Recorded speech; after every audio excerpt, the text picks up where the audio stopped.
kink erotica raised a deep legal question. New York Times. So that is our Sharong erotic literature plug for the session. Honey and Hot Wax. There will be several. Honey and Hot Wax by Pelgrane Press. I want you to check it out. Hello, everyone out there on Twitch. Thank you so much for joining us for this week's Dracula Dossier campaign. I hope my audio's coming through clearly. If it's not, just let us know because we had to do some last minute changes. But we are joined by two spectacular guest stars today. The Dracula Dossier campaign is by Pelgrane Press. It is a highly improvisational mega campaign by Kenneth Haidt that explores the Dracula mythos within the context of the game Night's Black Agents, which is essentially a vampire spy thriller system. You can pick it up through some of the links that we're dropping in chat. By clicking those links, it helps support our show. We are sponsored by Pelgrane Press. They have been supporting us, making sure that we have all the resources we need to put on a good game. Speaking of a good game, the good game can't happen without this wonderful cast. We're going to start by introducing our two guests today, Steve and Jess G. So, Steve, why don't you go ahead and introduce yourself? This is your first time on WebDM, and let's let the audience get to know you. Oh, I would love to. Sorry, guys, I'm very shy in the spotlight, so this is going to be very awkward. But my sorry. My name is Steve. I'm actually one of the cast members of the Asians Represent podcast. It's a podcast where we talk about Asian representation in tabletop RPGs, but also in other forms of media. It's really, really great. We have currently started a Dungeons and Dragons actual play where we've completely thrown away all the classes because all the classes are very Eurocentric and kind of built it up from scratch. It's absolutely wonderful. We're on hiatus during COVID-19, but if you want to check out the podcast and listen to our take on things like Orientalism and tabletop RPGs, definitely check it out. You can find it on anywhere you find podcasts like Spotify or iTunes. But I'm Steve. My pronouns are he, him. Thanks for having me. I'm super excited. We're great to have you, and even just in the lead up to the show today, you've brought a lot of positivity, good energy, and we're grateful to have you on the show today. Also joining us is one of my podcasting partners from the Fairest of the Seasons podcast, the indefatigable, highly creative, funny friend of the show, Jess G. How you doing, Jess? I'm embarrassed now because of everything you just said. I'm gonna go be shy over here. I'm good. Thank you so much. I'm Jess G. Or go_JG in all the places. If you need to separate me from the several other cool Jessicas that are Jesses all around. But yeah, I'm on the Fairest of the Seasons, which is a awesome podcast that Grant runs. I Twitch stream a whole bunch of video games and tabletop role-playing games. We love showcasing indie games. Pretty much anything we see on itch.io, it looks interesting, we're gonna play it. So that's pretty much what I do, what we do, and I'm so excited to be here. Thank you so much for inviting me. And they're both playing some interesting characters today that we'll introduce as we get into the game. And they're both dressed appropriately for these parts. Also, back this week, our favorite friend from across the pond, Pro Restarter. How you doing, Pro? Hey, yeah, good to be back. Super fun. Stuff happened last week that kept me away. Haha, no. But no, I'm glad to be here with all these wonderful people. Super happy to be playing with such great and talented guests as well. I love all of that stuff. And coming to get back in and just cause some chaos and maybe kill a party member. What? I'm joking, Jisoo. What? I'm probably starting. Goodness gracious. The world wasn't ready until it was. If you watched our Thursday prep stream, you were graced by the presence of our good friend Jess, Burst of Hope from the Twitter. Jess, who are you playing today?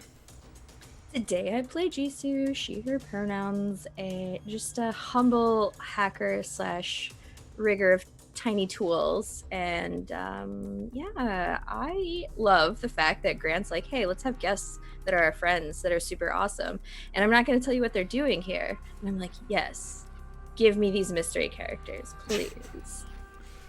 It turns out, like, Sharong paid me $100 under the table to be like, can you just, like, have my character killed off at the beginning of episode 4? And then, like, we bring in some guest stars, and then I just leave the show and we just drop them into my camera. No. But as always, it's good to play with you, and Jess's notes were extremely helpful to help prepare this session, so do check out that prep stream on WebDM Plays on YouTube, where you can see how we take player notes and use them to craft an upcoming session. Also joining us, looking super sharp, enjoyer of egg sandwiches, Sharong Biswas, award-winning independent game designer. Hi, Sharong. How are you? Hey, I'm Sharon Biswas. Thank you, Grant, for another exciting week. What I presume will be another exciting week. I said I'm Sharon Biswas. I'm a game designer, writer, and artist in Manhattan, where it's very rainy today, and I just made a very simple egg and cheddar sandwich. And sometimes I wonder why I spend 4 hours making dinner when I will enjoy a very simple egg and cheddar sandwich. And then I remember I like being fancy in front of my friends and telling them all the things I cooked. So that's why I make 4-hour dinners. But yeah. And I want you to know that he wore the most adorable apron while he made it in front of us. But it was great. It was an apron that I got when I used to work at the Met. We got it on double employee discount. It is based off like a French painting. It is very cool. Usually I only wear the apron and nothing else while cooking, but I had stream people on, so I put some clothes on because I'm foreign. So I didn't want to say anything, but I was like you got the apron on, that's cute, but there's another level that's cuter. But I was like, I'm gonna keep my mouth shut on this one. I'm foreign, don't worry. When last we left these agents, by the way, I'm Grant. I use he, him, or they, them pronouns. I'm the producer for WebDM's Twitch channel and an independent game designer for about 9 different publishers at this point in time. And I signed 6 NDAs this week, and I might die from the work. But I'll try to live. I'll do my best. I'm pretty sure I will. I can manage it. When last we left our player characters, they were within the National Institute of Earth Physics in Romania. They had learned that a variety of earthquakes had been occurring in various locations of Romania, and that this institute had been financing archaeological digs into vampiric ruins. Our players attacked one of those dig sites, assassinating all of the villainous members of the opposition force known as Operation Edom, that are an organization looking to control the dark menace Dracula and use Dracula to serve their purposes. Alas, the heat got too intense and our players needed to lay low for a while. While doing that, they learned they had obtained in their possession an ancient grimoire known as the Dragon Noir, the Black Dragon, which is a textbook that Dracula himself studied in the Devil's School of Dark Arts, the Scholomance, which they're not too sure exactly what that means, since the evidence points to Dracula's origins might come elsewhere than Christian mythology or things of that nature. And so it was that our players decided to pursue the lead and go to the National Institute of Earth Physics, where Jisoo encountered an individual known as Elvis, a Duke of Edom, a high-ranking member of the enemy organization, who said he is willing to offer her a deal to lower the heat on them. And our session begins today, not there, but to answer the question of what happened to our good friend Daquan, who was not available to journey with them. Something happened before they could take their shot, assassinating the Romanian sorceress Karja. So we're going to cut the camera back in time. We're going to rewind and find out what happened to Daquan. So Daquan, you were preparing to take the shot. You had perfect positioning. You had set your sights to assassinate the sorceress. But at that moment, you heard a lumbering sound behind you and a bone-chilling howl of a creature that was closing in on you. What do you do? I think as this howl goes out, Daquan was about to take the shot with their heavy sniper rifle. They were up near the tree, and they hear this. They don't look back. All they say to themselves is, "Oh shit!" And they just start running in a direction. They drop their sniper rifle because it's just going to slow them down because it's big and bulky, and they start going towards the car. And then as they're running, they're just thinking to themselves, "Fuck, cannot run it. Shit, can't fight it. It's too strong. What do I do? Think." It is that moment he begins to feel on the back of his neck the heat of the breath of the creature. It towers over him in size. It is a bipedal creature covered from head to toe in thick, matted hair. It smells like a cesspool in a prison basement that is malfunctioning. It howls with great force and takes a swipe at Daquan with its massive claws. One who was trained in the occult arts would most likely consider it a werewolf. Daquan, I'm going to need you to make an athletics check. It's going to be a difficulty 6 to not get hit by this thing. Can I spend 6 points to succeed? Damn straight you can. So Daquan spends some points and expertly evades the werewolf that is closing in on him. It bares its fangs at you. Its claws are positioned to kill. What do you do? As its claws reek out as I'm running, I tumble forward, doing a barrel roll, and I roll on my shoulder and turn around. And as I do, from my inner pocket, I take out this long, silvery hunting knife that's curved. I loosen my tie. Well, there are worse ways to go, I guess. As the werewolf prepares to pounce, you have an opportunity to stab it in its heart with your silvered blade. You may make a weapons roll to hit it. It's going to be a difficulty 6. Can I spend 6 points to do it? Damn straight you can. And you pierce it in the heart. As it falls to the ground, its form begins to reduce in size. Its flesh becomes cold. The hair falls off of it and turns to dark ash or gray ash that sort of spreads across the earth below. It's covered in tattoos that resemble that of the Ruvari Jagani Romanian mafia that is currently at war with the other party members below. In the distance of the trees, you see a light, and there is a massive explosion at the dig site below. The individual that approaches you has a familiar face.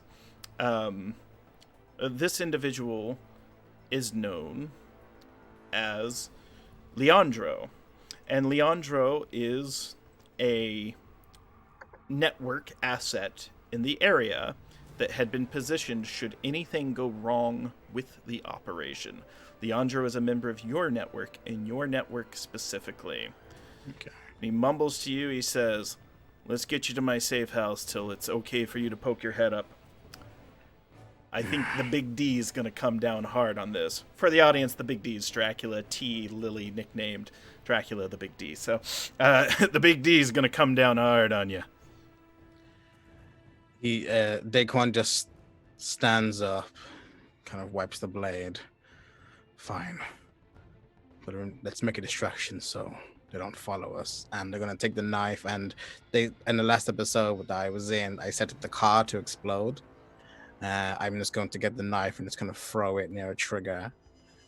And then, because it's a movie, we don't look back and it explodes. Yeah. It's one of those things. You're walking away, it cuts to an overcranked, 240 frames per second slow-mo shot. It's like the beginning of Reservoir Dogs. You're walking, you put on your sunglasses at night, and the car explodes. For some reason. And then the titles drop. Episode 4.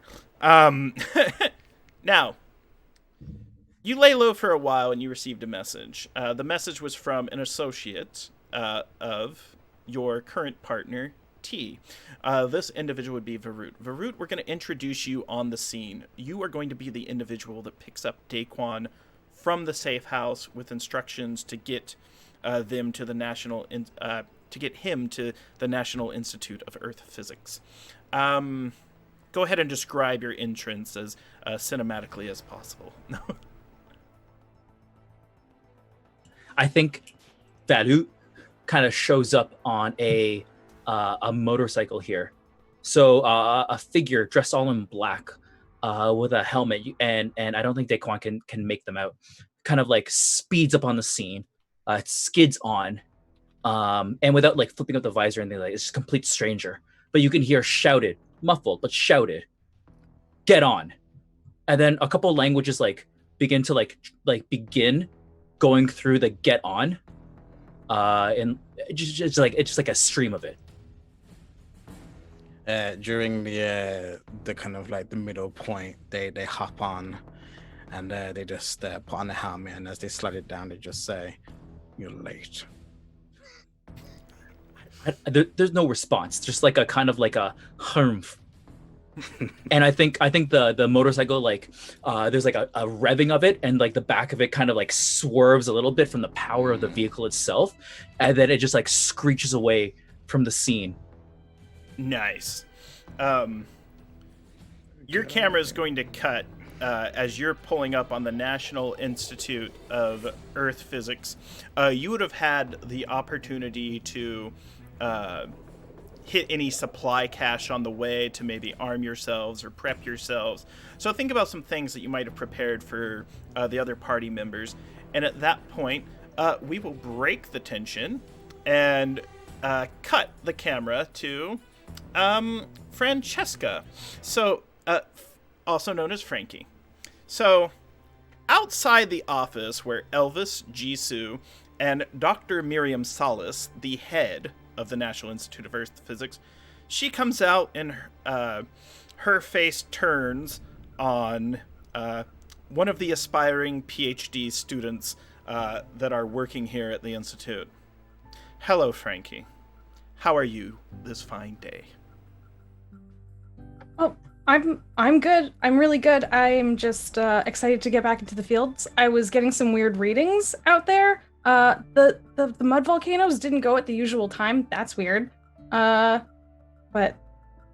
well, I don't know. I'm just excited. Although there were too many tourists. All the tourists in the way. Ugh. Dr. Salas sets her eyes on you, and go ahead and describe yourself for the audience, how you look. Francesca's in her late 20s. She is a PhD student. She is an absolute nerd for seismology, specifically, and actually has a bit of an American accent, but she is here studying the unique Carpathian Mountains, and the exciting cold mud vents that they have. She's athletic. She's wearing hiking boots. Which are very, very muddy, and she has a backpack full of equipment for reading everything that she's trying to study out here. Well, Dr. Salas sets her eyes on you, and she goes, Frankie, the readings might seem weird to you now, but when you've been in this field as long as I have, you'll see that there's cycles, it's routine. Sometimes there's earthquakes, sometimes there's not. And then almost condescendingly, as if speaking to a child, she says, because it's based on the movement of the plates of the earth and the gases releasing. No, magma's what's beneath the core. Then she starts like cracking up, and you can tell that she's just messing with you. And then she bursts out laughing. She goes, Frankie, anyone starts talking to you that way here, stop them, because you're brilliant and you're smart, and I have just the job for you. Good. I'm glad. I was worried you were about to tell me, Professor, that You were into magma before it was cool. And I mean, what geology student hasn't heard that pun before? She starts chuckling. She goes, I think my father might have been one of the first class to come up with that. One of the original seismologist hipsters, as well as your mentor. There's another seismologist working here as well. She goes, but what I'd like you to do is go in and make sure Small Fry, and by Small Fry, you know that's code word for Elvis, the American businessman who's been poking around a lot. Make sure that Small Fry doesn't cause any issue. Got it. Yeah. I'm sure, like, he seems fine, curious, doesn't know what he's up to, but I'm sure it's fine. I'll keep an eye on him, don't worry. Thanks. And also, some of those younger folks that have been poking around here, that came in here, very much to do, keep an eye on them as well. I'm not even sure if they're scientists. What? Why? I mean... I am so offended without hearing this in character. Very offended. Anyway. So. Well, yeah. I could see how you would, want to claim to be a scientist even if you weren't. It's basically the coolest thing you could be. And so it goes down at that point that you're invited to enter the room with Jisoo and Elvis. Elvis holds up his hands, though, and just says, just one moment. And with that, we're going to sort of dolly the camera over. We're going to pull it over on wheels and turn it around and say, Jisoo, I need to know what it's going to take to get you out of my hair. Because you've been causing a lot of problems on multiple continents now, multiple countries, for a few years. And specifically, your face is everywhere now. We can make that go away, but I have a feeling that wouldn't be enough. That would be the common courtesy. That would be like offering you something cold to drink. Jisoo, I need to know what it's going to take to make you all go away. You keep telling me that it is me causing the trouble, but wouldn't it be you causing the trouble? Impossible. Throws like a dashing smile and is just like, I don't cause trouble, Jisoo. I simply do as I'm told, as you do, as you feel prompted to do. I'll bring up a picture of Elvis for the chat. What? Why are you even here? Studying Earth physics? No. Exactly. We have lost some property that we need recovered. And I was hoping Dr. Solace could help us recover it. But she tried, and that person didn't come back. Okay, so are we being attacked by the same thing? Or are you working for them? Working for who? Says, tugging almost like tongue-in-cheek. Mm-hmm. I'm Just loyal. coincidentally, you know about my picture and why my picture is there, and you know I was going to be here. I actually did not know you were going to be here. You are what we'd call a fortuitous event. Good. I am fortuitous. Like a four-leaf clover, a lucky charm. So here's the way it works. It can go well for you, and he produces an ace of hearts from his sleeve, or it can go poor from you. He pulls out an ace of spades that has a bullet hole through it. Does this work on other people? Is this supposed to impress me? I practice all week to do this Tenkai palm grip, and he kind of makes the cards go away. Are you done talking tough? What exactly do you want me to not do? First off, you've got to stop poking around the big D. He's taken. Second By off, who? this guy. You don't look like you could take on the big D.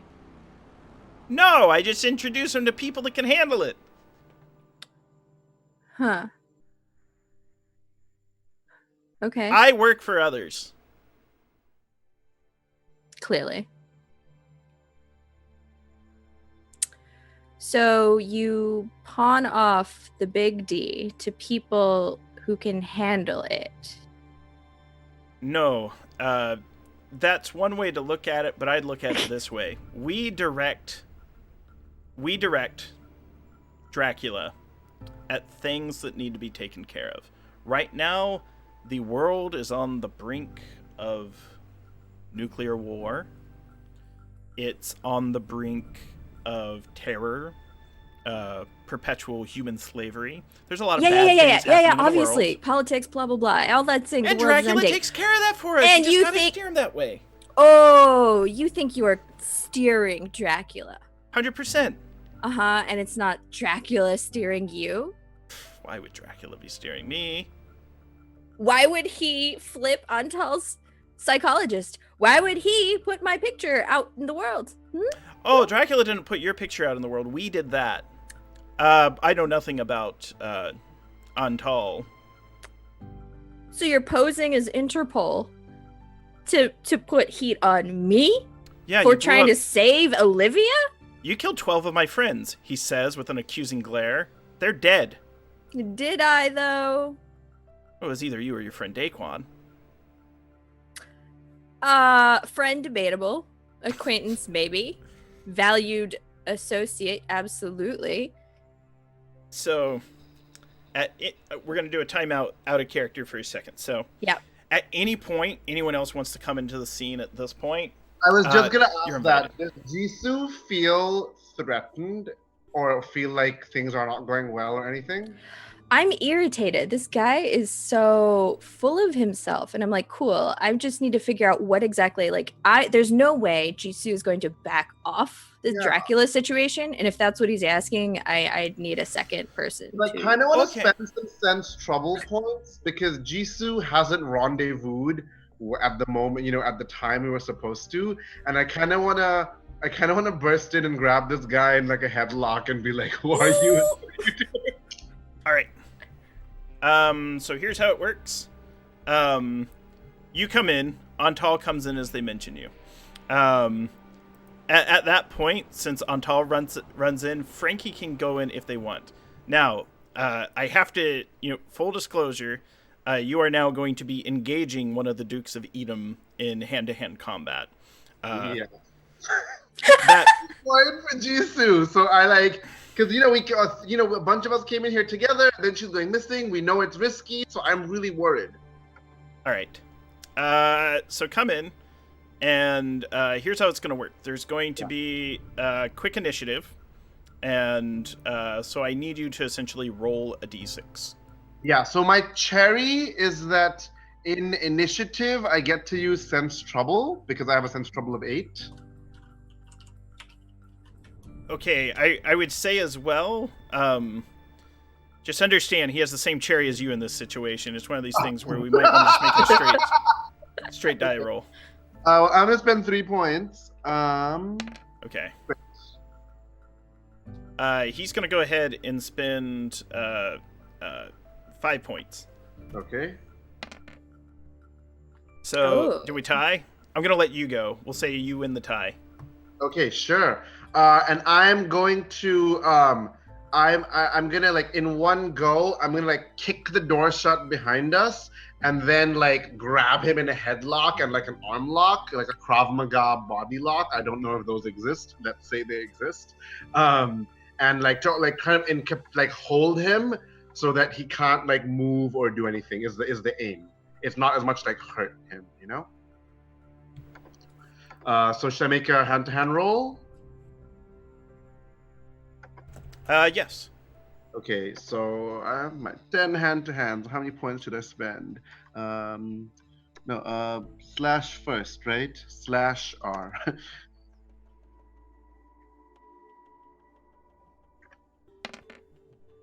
Ooh.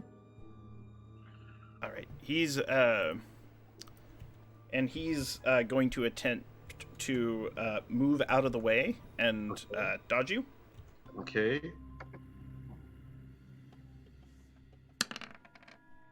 You got him. So I kick the door with one leg, and then the same leg snakes out and sweeps, because I'm like really flexible, whatever.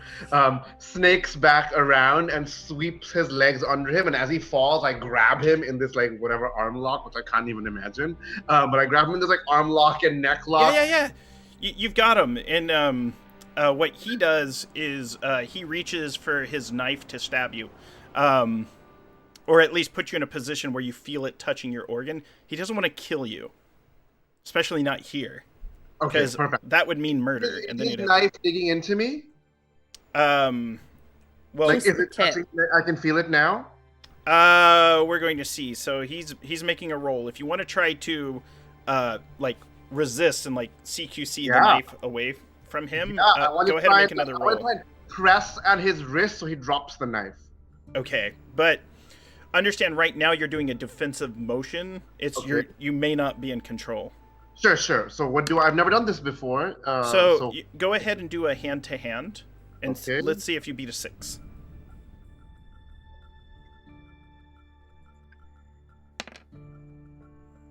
damn.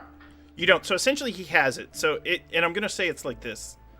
Fictionally, it's essentially just, it's in your kidney if he presses, and he has the position. He just says, "Let go of me. I let go of you. If something happens to me, remember, there's 30 armed guards downstairs. They're gonna murder everyone in here. We don't And need I, that." and I say, first off, I don't know who you are. Second off, there are 2 of us and 1 of you. If you stab me, my associate will destroy your esophagus. Third, who are you and why are you threatening my associate? I'm not Until threatening I your associate. appreciate it. It's okay. Why don't we stop the male posturing and let each other go? Elvis I and would- Antal smooch. No. I was gonna say, I feel like this is the moment where like Frankie comes in, but it's like that anime thing where like they enter into the room and they're like they have like a book in front, so they don't even see the tension of what's happening, and they kind of just like wander into the room like, okay, so I heard there were some new scientists here that needed to come out to the field. Just let me put some stuff down, and then when you're ready, we can go. And of course, the first thing that goes into my head is, oh my god, now do I have to attack her? A civilian. Okay, so you're busy with Elvis, and I like sidle over because I imagine this office isn't that large, and I look at unnamed size. Frankie, and I'm like, "Excuse me." Oh, hi. Are you the ones that wanted to go out into the field? I always want to go out to the field, but not at this moment. Let's cut the camera downstairs. Varut and Daquan have arrived. They pulled up. Go ahead and talk about any sort of. It would have been like a 4 days trip, and this is like 2 weeks later from the explosions. Go ahead and talk about any socializing your characters would have done on the road or the way up. Anything you wanted to share about yourselves. And here's what I'd like to hear. I'd like both of you to answer the question. So, describe one thing you revealed about yourself to the other person, one thing you did to earn their trust, and then answer the question whether or not you trust them now. So we'll go Daquan, and then we'll go Varut. So, what's one thing you would have revealed to Varut on the way? I think as we would have been going a few days, Farut would have saw that they have a sketchbook with them, and as they had passed a number of interesting architectural sites, you would have saw that they would have very detailedly, very skillfully kind of drew it up, expert detail. Wow. I love that. I think Balu has like on the road, not sketched, but they have like a notebook, and you can see that Balu goes back to like a single page, and I think Daquan has probably like seen the page. There's like nothing secret about it, but it matches up very very nicely with how Valu kind of like mumbles the same names over and over again in his sleep, and Gabrielle, Lucas, Emma, Chloe come up over and over again. And I'm gonna say that Valu kind of revealed that they are dead. They're gone, super gone. And Valu carries a scar on his left hand, but hasn't revealed much more than that. Like the scar is a reminder that he could have done more, and he's looking for some kind of restitution, some kind of retribution for this. And Valu's energy is like angry and disgruntled. It's hot. One thing, how do you pronounce your character's name? Faru? So I'm mispronouncing it. So Same. I speak Quebecois French, which is considered garbage by a lot of people. But Valu has like a T at the end that I cannot pronounce because I'm not very proficient in it. But it's like a soft R with like a very soft, subtle T at the end of it. Faru. I'll try. Found I'm sorry if myself- I mispronounced it. No, I found myself in the same situation when I was trying to teach myself how to sing Last Christmas by in French, but and I apologize for interrupting, Pro. But if I may, there's a second question, and I want to change the way I ask this question. I want to rephrase it as, what about Farut led you to trust him? I think it was that.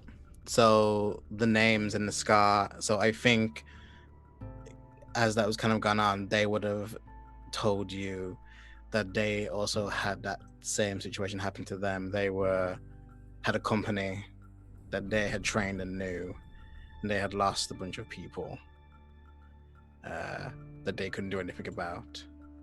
So that even though it's very standard in the field, it's never good. Yeah. I think over a couple of days, I don't think Valu kind of like reveals anything more clearly. Like he's very close to the chest, but there's an unspoken trust there, to be friendly, to be allies, but not to reveal kind of like the source of scars, so as it were, literally and figuratively. Excellent. And I think that kind of answers the final question about the level of trust and respect as you both approach the National Institute of Earth Physics. And as you come in through the front door and in the front desk, there's these two Joker idiot security guards there. For those that watched the last episode, you know exactly who we're talking about. But what sort of disguises or cover have you put on to convince them that you're supposed to be here? And either of you can answer at either time. No, go for it, Pro. Go for it. I was gonna say Daquan is posing as like an inspector for the institute to make sure everything's up to code, and everything is kind of being done properly so they can have potentially full reign. I think Valu kind of like understands the play here and has like also taken on like the inspector gaze.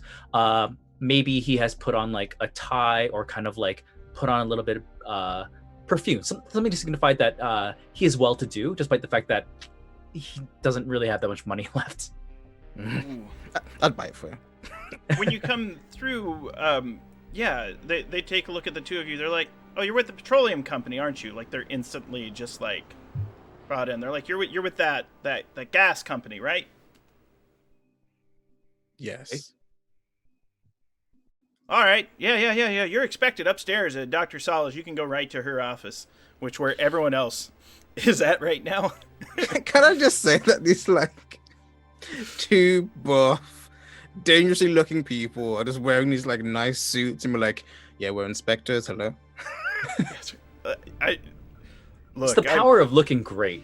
I'm, short, confidence. squatty, crooked, plump Grant Ellis. It's just like, yeah, I just do what you need. By the way, here's my online dating profiles. In case you want to take a peek. Take my card. See if So to like to pepper the scene a little bit here, we talked about how like supplies be like taken up on the road and what have you. I like to imagine that at least Valud has like 2 duffel bags worth of just stuff, and it's just like walking up with it.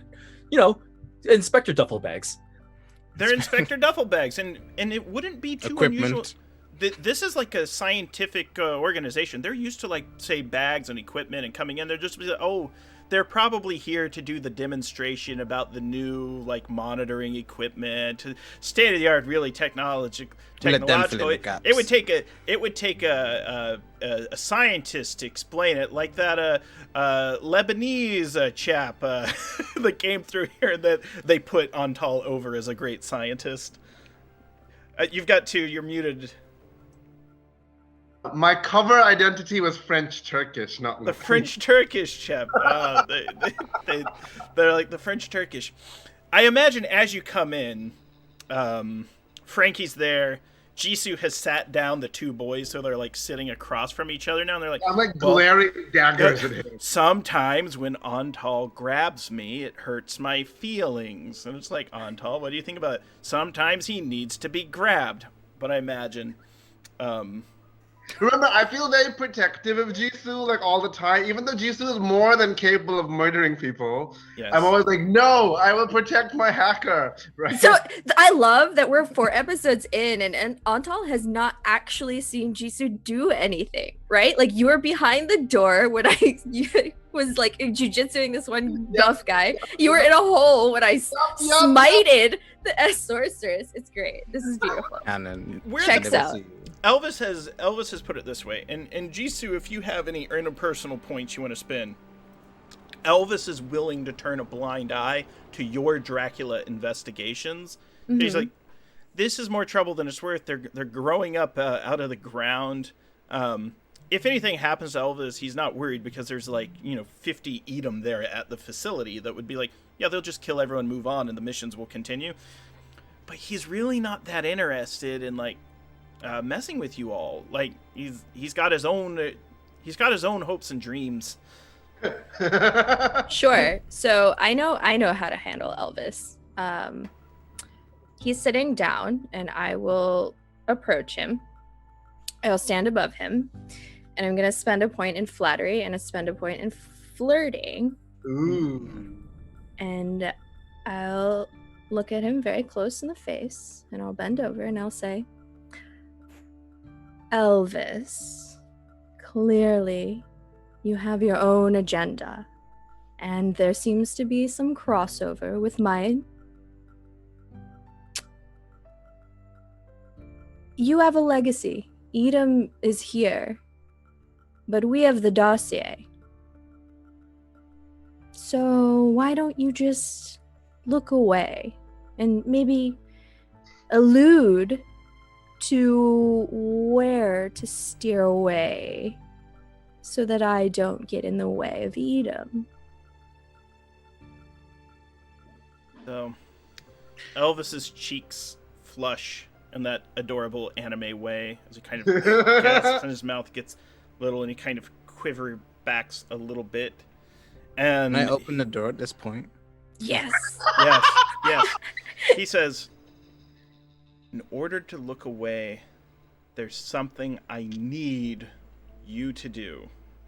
And I will look away permanently. If you're here in the Balkans, if you're in Romania, Elvis does not know you are here.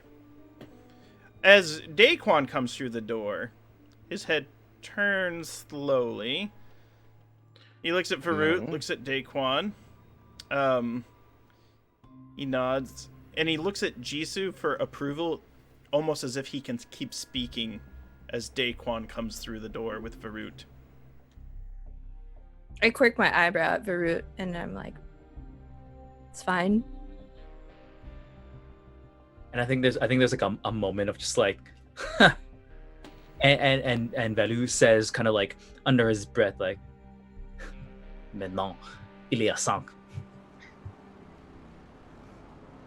And then typical American, he goes, come see, come saw, just like that, just same voice, arrivederci, and then he gets out of there. He just goes to Italian. No, he looks. He doesn't respond. He's a little too sly for that. He kind of leans into Jisoo and very quietly goes, "There's an earthquake device that's not functioning properly anymore. We sent a team to get it back. We sent Agent Atreyu," and every 80s kid's like, "Atreyu!" Because never-ending story reference. Story. Yeah. Mikael Under. We sent Atreyu into the field, into the Carpathian Mountains, to retrieve it. Atreyu hasn't come back. Atreyu's not one of ours. He's one of yours. He's a rogue. We were making a deal with him.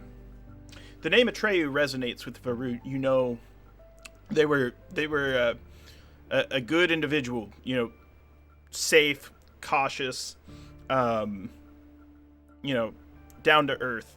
Had your back in several tight situations. Atreyu has not come back. I need your assistance. In the device or getting a tray? Both would be great. We need the device recovered. If it's malfunctioning, it's going to cause earthquakes to go off in the Carpathian Mountains. We could, ignite a volcano. That's not really what you're worried about, is it? As he says this, Daquan's just going to speak up and just look at everyone. Yeah. See the Welcome CV back. that's there, and just say, what's going on? The only thing I can't answer is why this scientist is here. I'm like, just another day, obviously, Daquan. Just chilling with Edam's best, finest, Mr. Elvis over here. And I'm sorry, what was your name again? I'm Frankie. I mean, she looks at Elvis like I'm supposed to be watching him, but I was also told everyone needed to go out. Oh, Dr. Mariam sent you. Yes. Elvis goes, Dr. Francesca Collins is the Yes, please finest... call me Frankie, though. Yes, doctor. Is the finest navigator, Dr. Solace says, at finding their way through the Carpathian Mountains. And Frankie, he says, lowering, or rather using the preferred language that you would have Elvis use. Frankie's the one that can get you to the device. It's difficult to track these mountains. They're treacherous. They're probably riddled with, well, wolves and other dangers. And it's a long, boring 3-day trip. Hardly boring. There's a lot going on in these mountains. They're very exciting. You know, Transylvania has some extremely unique geological features. It's very exciting. And Antal, Jisoo and Pro, who now know him well, can see Antal's left eye twitching. He got PTSD last time that is unresolved because he has not been able to go to his touchstone, right? Right. And so normally Antal is, very good at disguising and controlling himself, but he just got into a fight or fight response. There's this shady character's here, this random scientist woman is here, and his left eye is twitching, and Jisoo knows he's getting really, really antsy. Now, while this is going on, we touched on something only one of you really knows, Atreyu, well. So I kind of want to cut into more what Varut's internal monologue would be, knowing that one of your fellow agents, someone that you've spent a lot of time with, has gone missing in the treacherous Carpathian Mountains. Yeah, so I think Atreyu and Varut, it kind of cuts back to a scene, both of them wearing very nice, expensive suits and what have you at an airport bar. They're exchanging words, and more or less kind of like talking about nothing, but the camera shows them like continuously like looking behind them, and then it kind of like zooms in on like a target, and it's very clear that like someone is there, and maybe there's like a quick clip to like dossiers and folders. It's very clear that Veru and like Atreyu are professionals at this, and kind of together they kind of like clink their glasses down the rest of like their amber liquid, and they kind of adjust their suits and walk up to this individual, and I think together they like place a hand on both shoulders, and there's like a moment of like a tension, just like something is happening here, and then without like any words being exchanged, Veru reaches into the man's blazer, pulls out their plane ticket, rips it up, and then escorts him out of the airport into a black car. All right. I really like that. Thank you for setting the scene.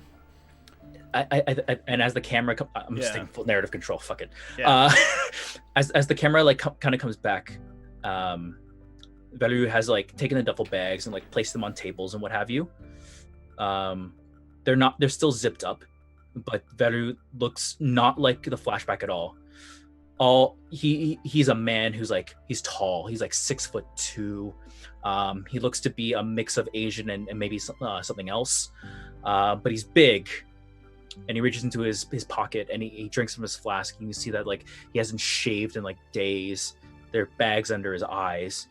What once was like a professional, it's a shell of it. And Veru just like looks at the scene, drinking from a flask, saying nothing. Intense.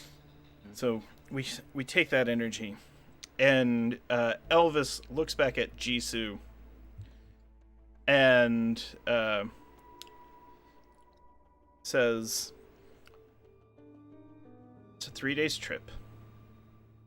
Is there anything else you require?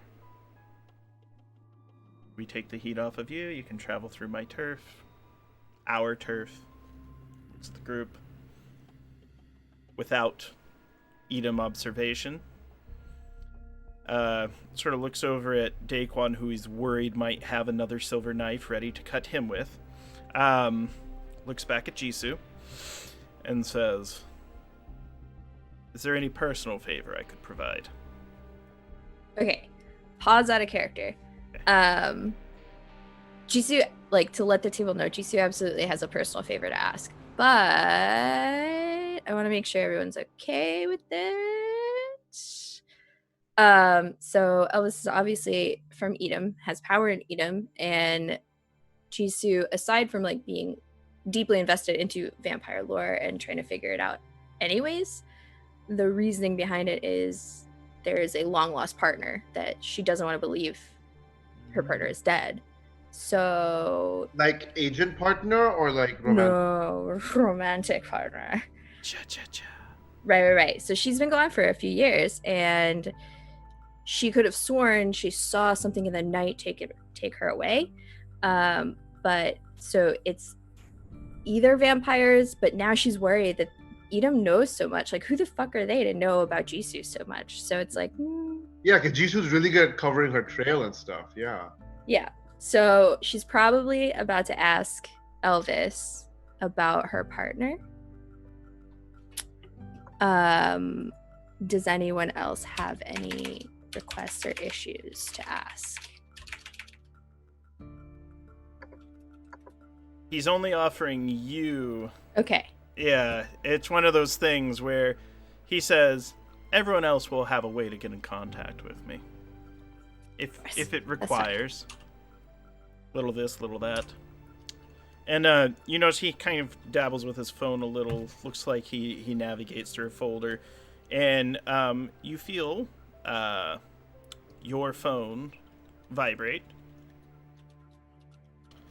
There is a picture of your partner.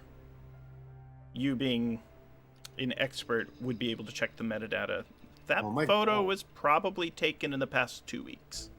Oh my god. Sent to my phone. Okay, great. Also, how does he have your phone number? I don't like these people. Burn all your phones. It was airdropped. You got to turn that shit off, people. You think Jisoo has an iPhone? You're sending me pictures of Snuffleupagus. But those like big, thick brick phones. I have a question. Yes. Then, since he sent this to your phone, does he just inherently know, or did you ask this? Did you ask verbally like this request?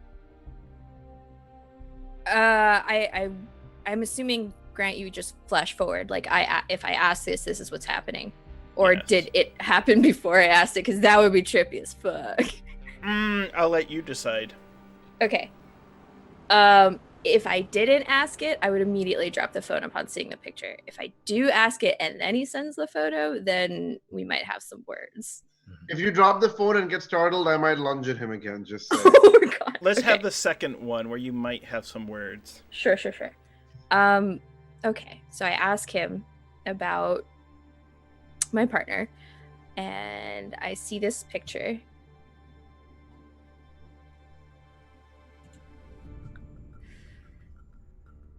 So, Dr. Frankie leads us to the mountains. We find the device and hopefully Atreyu. And we come back to here. What I'll need you to do is there's going to be a drop site. Frankie will be able to point you out. There are many stations that NIEP has throughout Romania. You're going to need to drop it off at Station 6. It's closer than here. And if there's any heat or anyone was tracking you or the Big D was looking for you, we can make sure that they don't know where you're at. We can misdirect them. Do you have that kind of authority? We've been hounded since we left London. Yes, I do, he says and straightens his jacket. I look at Daquan. I look at Antal. It looks like we have our next lead. In my head, I was like, I found all this data about the Carpathian Mountains already while finding this. We don't need this horrible man who I want to murder, but I don't say any of that. Fast forward to the long car ride. Road trip, everyone's in the Francesca mobile, the Frankie mobile. Frankie, describe the automobile that you are taking them on the road trip with. It is. Oh, it is a 1994 forest green Ford Bronco. It looks like someone literally just took a pickup truck and then threw a cap on the back of it. It has so much equipment in it that when Frankie goes to open the door to let everyone in, she's just like, oh wait, hang on, and just has to like rearrange everything. It is an absolute mess. She thinks for a moment, like opening the back door, which you have to, Jess used to have a Bronco, actually slide open the tire swing bar off and then pull down the back and then lift up the top cap, and considers looking at everyone if she should ask them to sit in the little side flip down seats, but instead move some of her equipment around to allow them to sit in the proper seats. This, you can all squish in here, right? I think I just don't hurt the equipment. It's very important. We're lucky to have it. So, night has fallen, and we'll show the audience that they're traveling through the Carpathian Mountains in Romania, and there's sort of a... Is that like from the book, Grant? No, that's a licensed photo from Shutterstock. Nice. You're headed to a region known as Sibiu, which is a remote Romanian small town. It's by a large lake. Not many people live there. as you are pulling through, do any of you have occult studies? Jisoo does, right? Of course I do. I have 3. Dr. Frankie Collins specifically has vampirology, but in brackets, only ironic pop culture. What? What? Oh, Are we're you- gonna have to explore that. Yeah, I This think is the greatest game. Oh my god. you're about to. So, you notice as you're coming down on the countryside, it sort of flashbacks. You know, if this was a movie, it would flash cut to that strange bound folio book that had the imagery of the dragon eating its own tail, that was covered in a strange silvery substance, and the pages were made out of the flesh of a reptile that does not exist in this world. My test showed it because I am very much a real scientist and very much found this out. And you notice that the mountain ranges you are descending into look almost identical to the illustrated mountain ranges that were found in Le Dragon Noir. Would you like to spend a point? Yeah, is that even a question? Come on, Grant.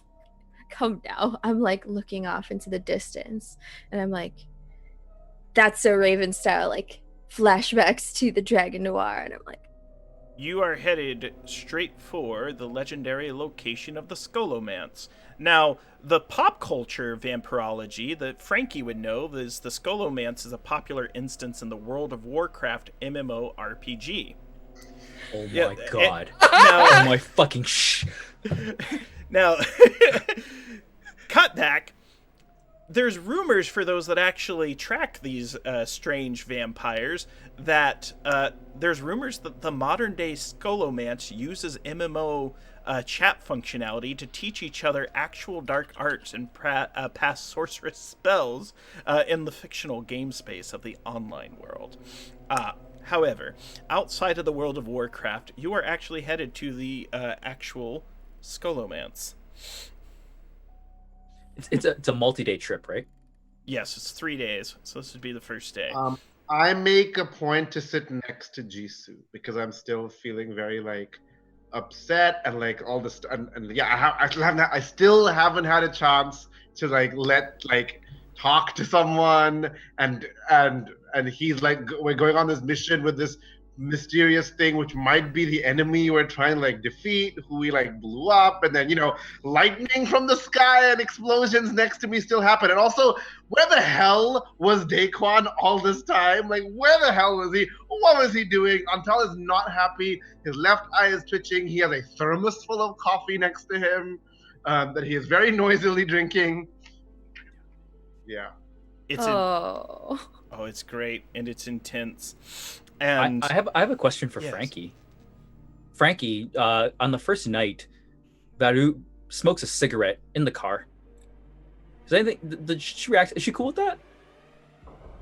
She slams on the brake. I was gonna say, does Marut light it without asking? Oh, 100%. Just like a cigarette out. And okay, I just need to mention there's only 2 doors on this. So she gets out of the driver's seat, pushes the seat forward, which is how you access the back seat, and like actually probably having dealt with a lot of geology, her hands are actually somewhat like canvassy anyway, so she just puts her whole hand around your cigarette and like puts it out in her fist and throws it out. And is just like, not around the equipment. Nailed. Antal, in a brief moment, like, rolls his eyes at the obvious Quebecois French accent. I love it. It's like, of course. do any of you have the notice skill? Yeah. I don't think so. Nope, I don't. Daquan? Large I pack of believe- wolves. No. coming up over the hill. And they are running much faster than wolves typically run. We saw wolf tracks and we heard howls when that weird unnatural storm appeared, right? When we tried to escape the dig site, right? 100%. Yeah, we noticed, like wolves in Romanian is Ruvigari. Yeah, and we read it in the book exactly that there's all these wolf stuff. Yeah, I also have a point of notice. So I'm like, ooh, that's not fun. We need to go So To the devil school? away from the wolves. Frankie, you're going to make a driving check.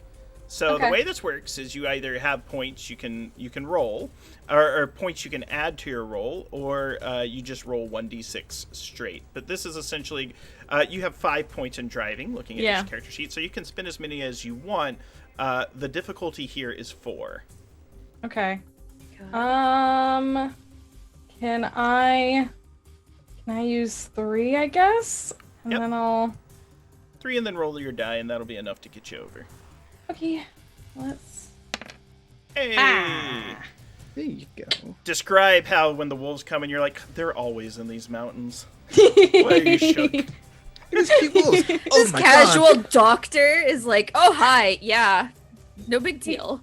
We're in the mountains of Transylvania. This is totally normal, y'all.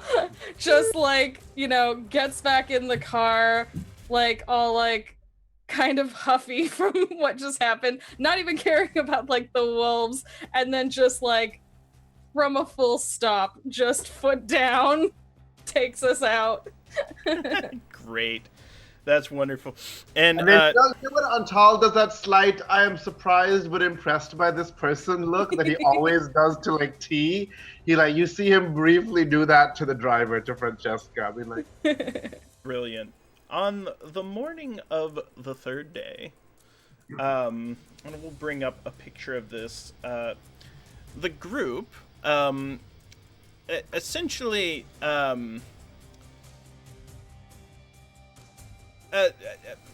Frankie, you have the data recovery investigative skill, right? Yeah. Yeah, I have data recovery, and then it lists a whole bunch of specific skills: seismic surveys, topography, satellite imagery, etc. Okay.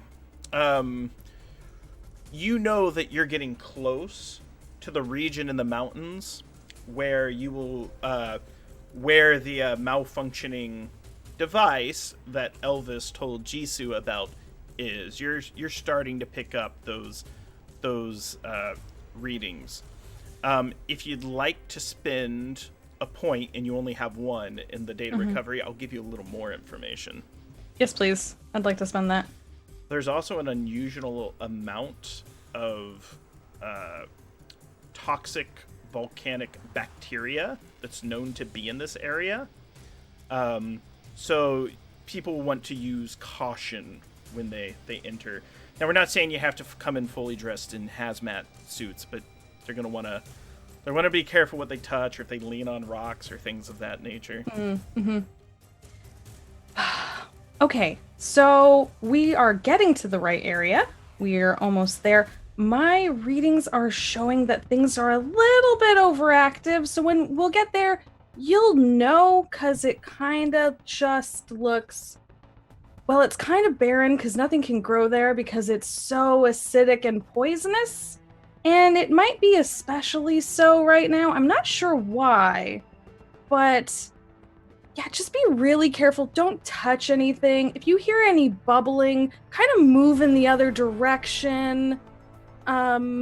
Just, Toxic? yes. I mean, it's very interesting. Every vent site has a different combination of gases, and but mostly they are methane. So you will notice by the smell. But yeah, everything's toxic. So Hearing that, Declan is going to get to the bag and swirls it around. I'd like to pay a point to preparedness to get some rebreathers, so that then we don't need to breathe in anything if any gaseous kind of stuff happens. So the difficulty will be 3 on the dice. You've spent 1 point. Go ahead and roll a dice, and we'll see what you got.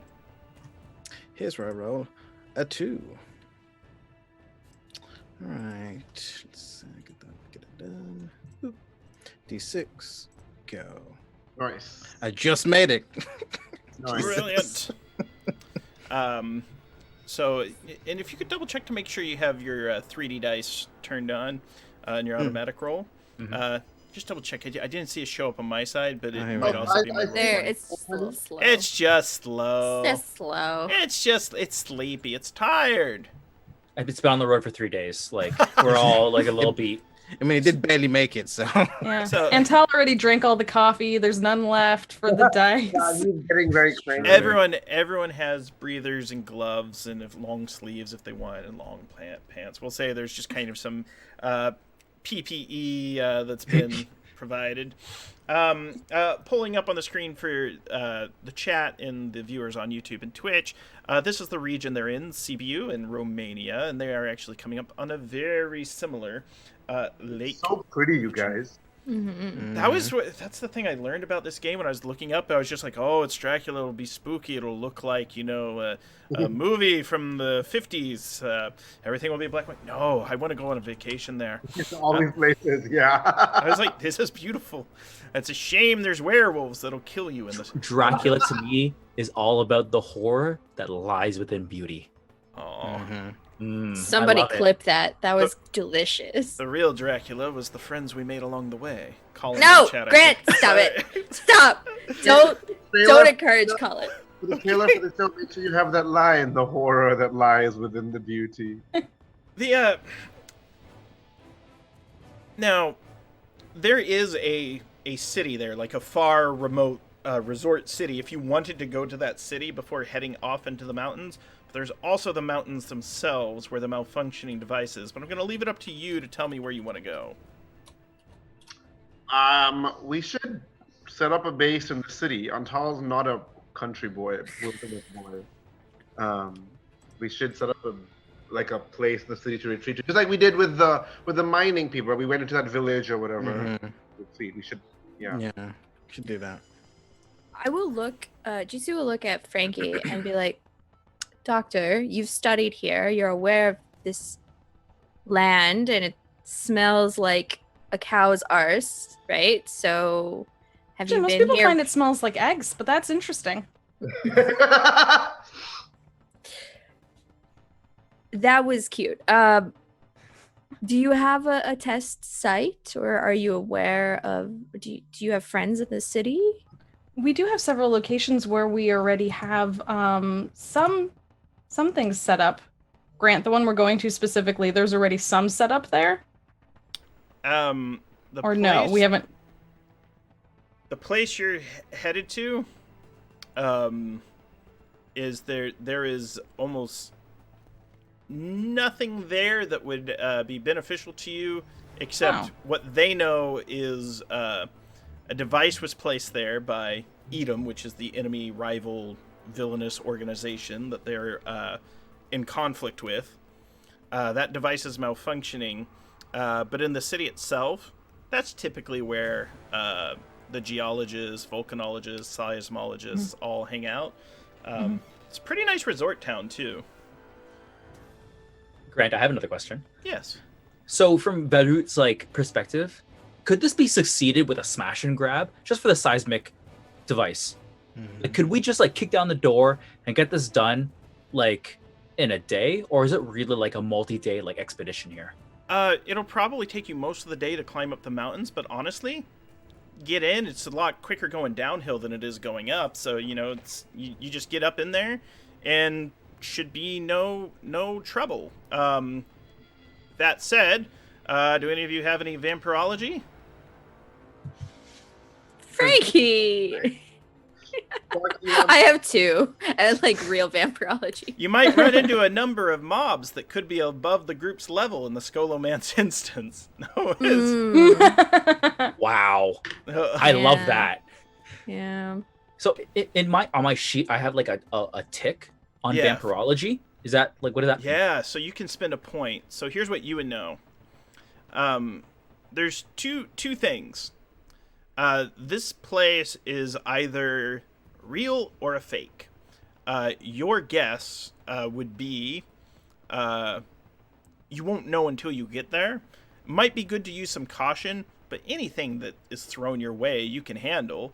I mean, one of the strongest Dukes of Edom's got untalled earlier, and if that's the big boss, whatever's out here, it's probably nothing much. In fact, you kind of have a secret hope that your friend Atreyu is just chilling out in the resort town for a few days. Got sent by a Duke of Edom and is like, on their dime, I'm going to hit the hot springs. I'm going to enjoy myself before I go up into those hills and fetch their doomsday device. Antal, on the other hand, is having flashbacks of like crawling critters suddenly materializing in his clothes and an explosion of lightning, and he's shivering, being like, what the hell are we going to face up there? I also have a question as well. So is the area, I know it's like it's toxic kind of blasted land, is it corrosive to vehicles or anything like that? Because we're going to need to kind of get in pretty in and out fast. Most of it's kind of not. Terrain It's rocky and rugged, hot terrain, just jagged, sharp rocks. The lake itself is not that pleasant. It stinks. But as far as like the volcanic toxic bacteria, Frankie would probably be able to identify any obvious portions of it, and it's usually only deep in the caves. Okay. Daquan is going to suggest that they hit the town just for so they can acquire a vehicle to get on the kind of terrain quick and easy, because their current vehicle isn't to their standard. And, Oh no! Like 94 Ford and, then, Broncos. and they say this blatantly. Oh. And Why would you say that about poor Bruce? Valu like echoes it. It's like, nope, Daquan's right. We're not well equipped in this vehicle. Let's go get some supplies. Let's make this quick. All right. Y'all are harsh. This is a He's got 4x4. Who's- I mean, I need to get out of the car and engage it, but it works. I heard that shift moan quite a lot as you were moving. Yeah, it doesn't connect so well anymore, but it gets there. You just need to kind of grind it in. Antal loudly sips the remnant of his coffee. Look, Doctor, your equipment is valuable. Let's grab a is. burner. Oh. Okay, that's true. If my equipment, are you expecting a lot of trouble? Okay, all right, yeah. Okay, I'll just take what I need. I mean, most of my stuff is mobile anyway, and like starts hitching a backpack. Frankie doesn't know that this isn't a scientific mission. And I think Valu like says under his breath, he's like, I'm always ready for danger. Ooh, Fucking badass. I love it. Nice. So, setting us up, some questions I'm going to ask. Are you going to take two vehicles or one vehicle up there? Because you could always split into two vehicles just so you have them. But if you're taking one, or let me know what kind of vehicle you're going to procure to be. I was going to ask that. Can any of us pilot a helicopter? You wouldn't be able to get one out here. Okay, that's what I was wondering. Like, can we get a helicopter? What about those search and rescue ones? You might be able to make a call in, but they'll have to come out from far.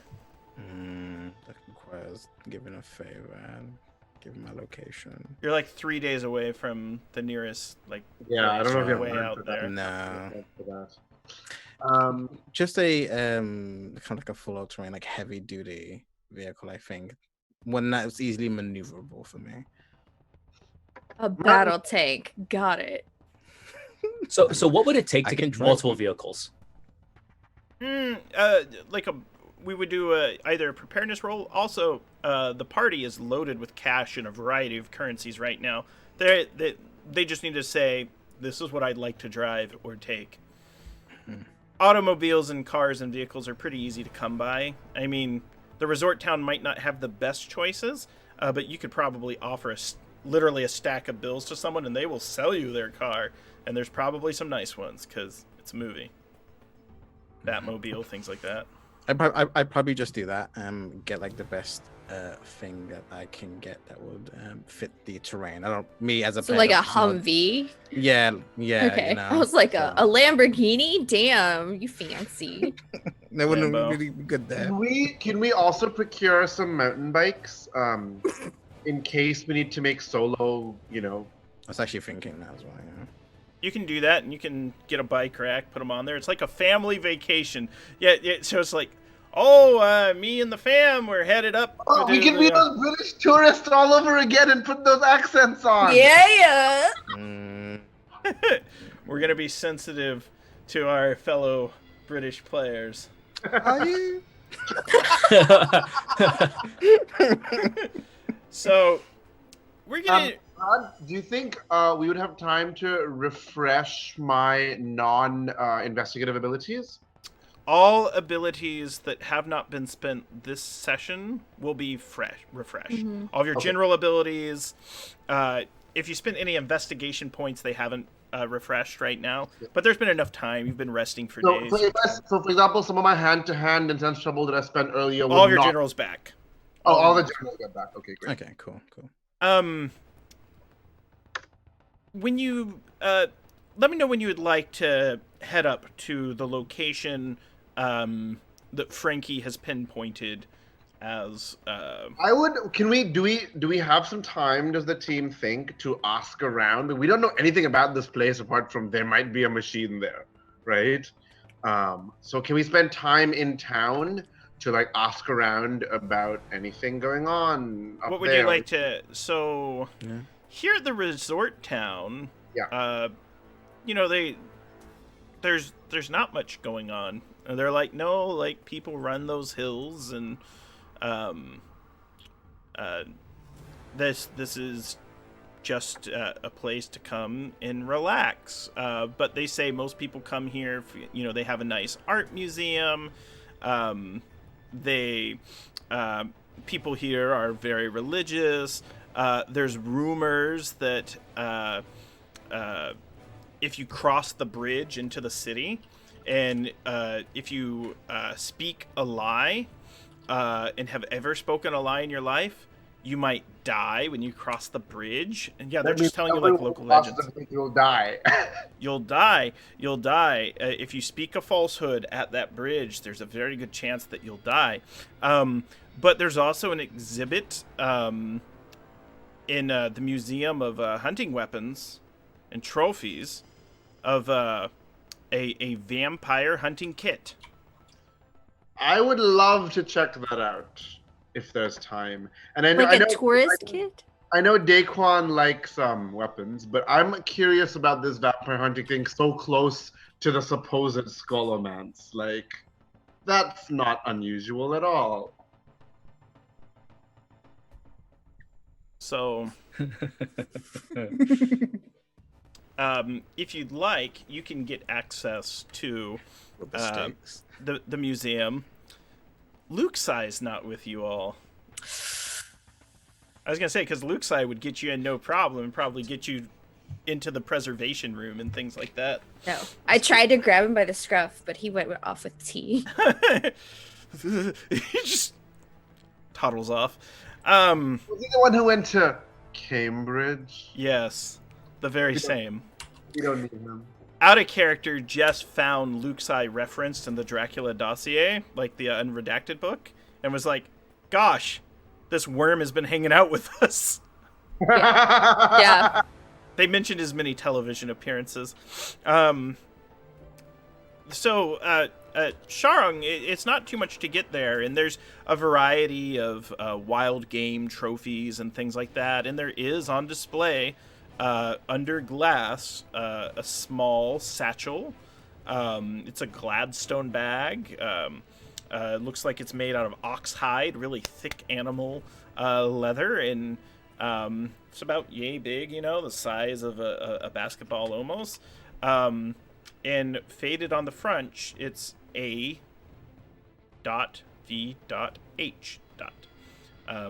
That's what it says. D.H.? A.V.H. Oh, Initials. A.V.H. Harker. H is Harker, right? I'm almost certain. I will have to check the dossier. A.V.H. .V.H on the vamp. Does the wall text say anything about what's in the kit? it says that this bag belonged to a certain Van Helsing. Oh, Van Helsing! In the novel, this is supposedly Van Helsing's vampire hunting kit. $25.99. What a steal! What a steal! What a steal. Can I ask if I see a wandering museum educator? Can I ask them what's in that kit? I'm so, and you know, I'm disguised self. I'm like, oh, what's in that kit? I'm so curious. Ooh. And the curator, she has chestnut brown hair, light green eyes, a beautiful tanned complexion with several freckles dotting her face. And she explains that with vampires are typically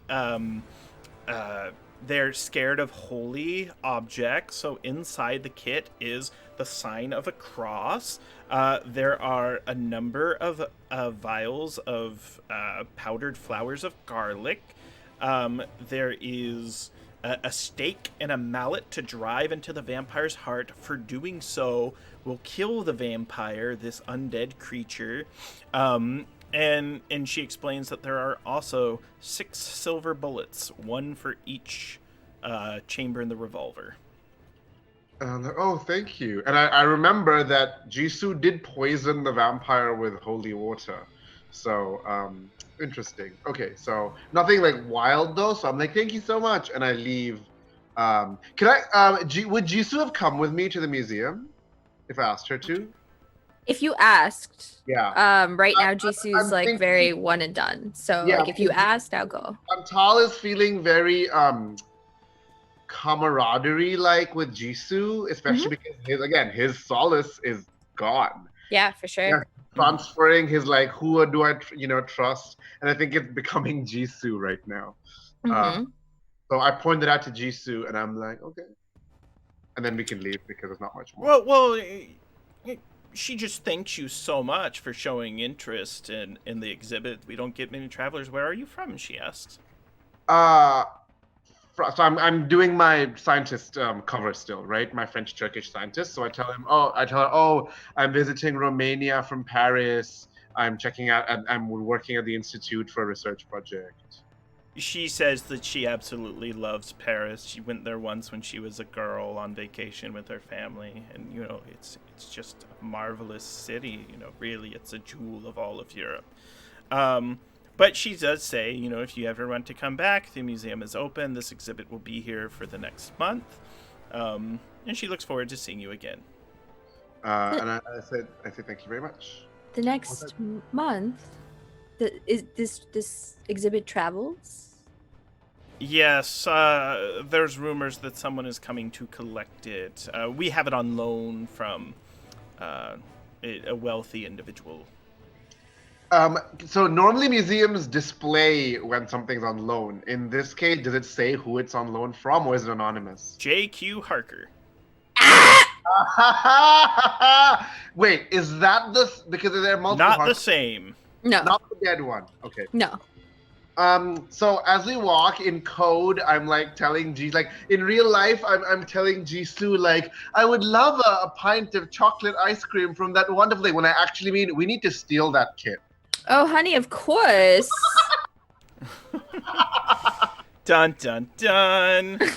All right.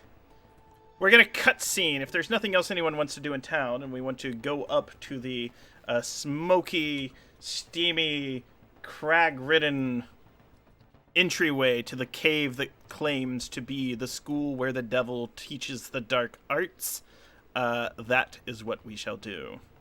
The dark arts? Yes. As you approach the road. Wait, Varut, can you describe the vehicle that is better than the 94 Bronco? Potentially. Allegedly better. So Valut has taken a Jeep vehicle and has spent the majority of the day pulling off doors and roofs and what have you. Has just like created a vehicle that is incredibly light, but with like the power of a Jeep. Comfortably seats 4, but the back seat is full of equipment. right now, and it's standard military equipment. So we're looking at ammunition, guns, and explosives. And mountain bikes. There are no mountain bikes. There's only Heelys, those little shoes kids had to wheel. No Heelys. All right. We're gonna cut. So, do any of you have cryptography? I thought I did. Nope. Well, no Jisoo or Daquan has cryptography. No. Oddly, no. That might be a respec later on. Interesting. So, you're approaching a road, and there's glyphs on it. However, do any of you speak or read Greek? I'm out of my languages, guys. Sure. Or Daquan does. And do any of you have a point in archaeology? Because this is a tag Yes. team. I do have an archaeology. Yes. And I read Latin, so I know maybe a word of Greek or two, from the language contact.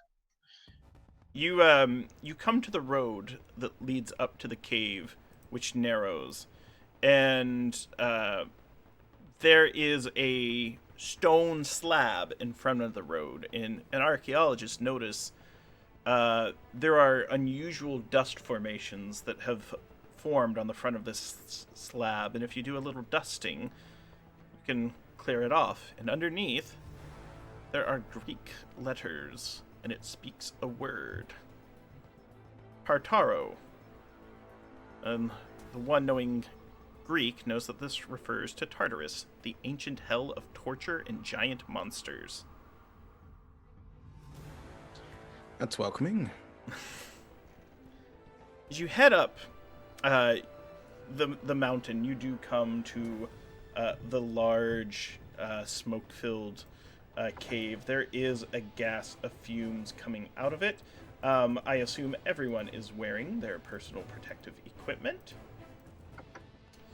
And there is an opening to the cave that looks dark, foreboding, and suspicious. Question: who's going in first? In what manner are you going in? Would Frankie want to go in first? I mean, if I have a question, Grant. Is this so you said I've never been here before, but is there local lore about this place?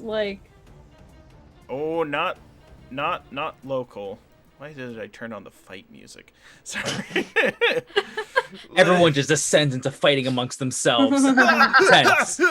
Tense. It represents our internal conflict. So there's no local lore legends. What you do know is there is an unusual amount of toxic activity, potentially radioactive activity. This isn't a pleasant place to be or safe, and you feel for a prolonged expedition here, you would need to spend more time.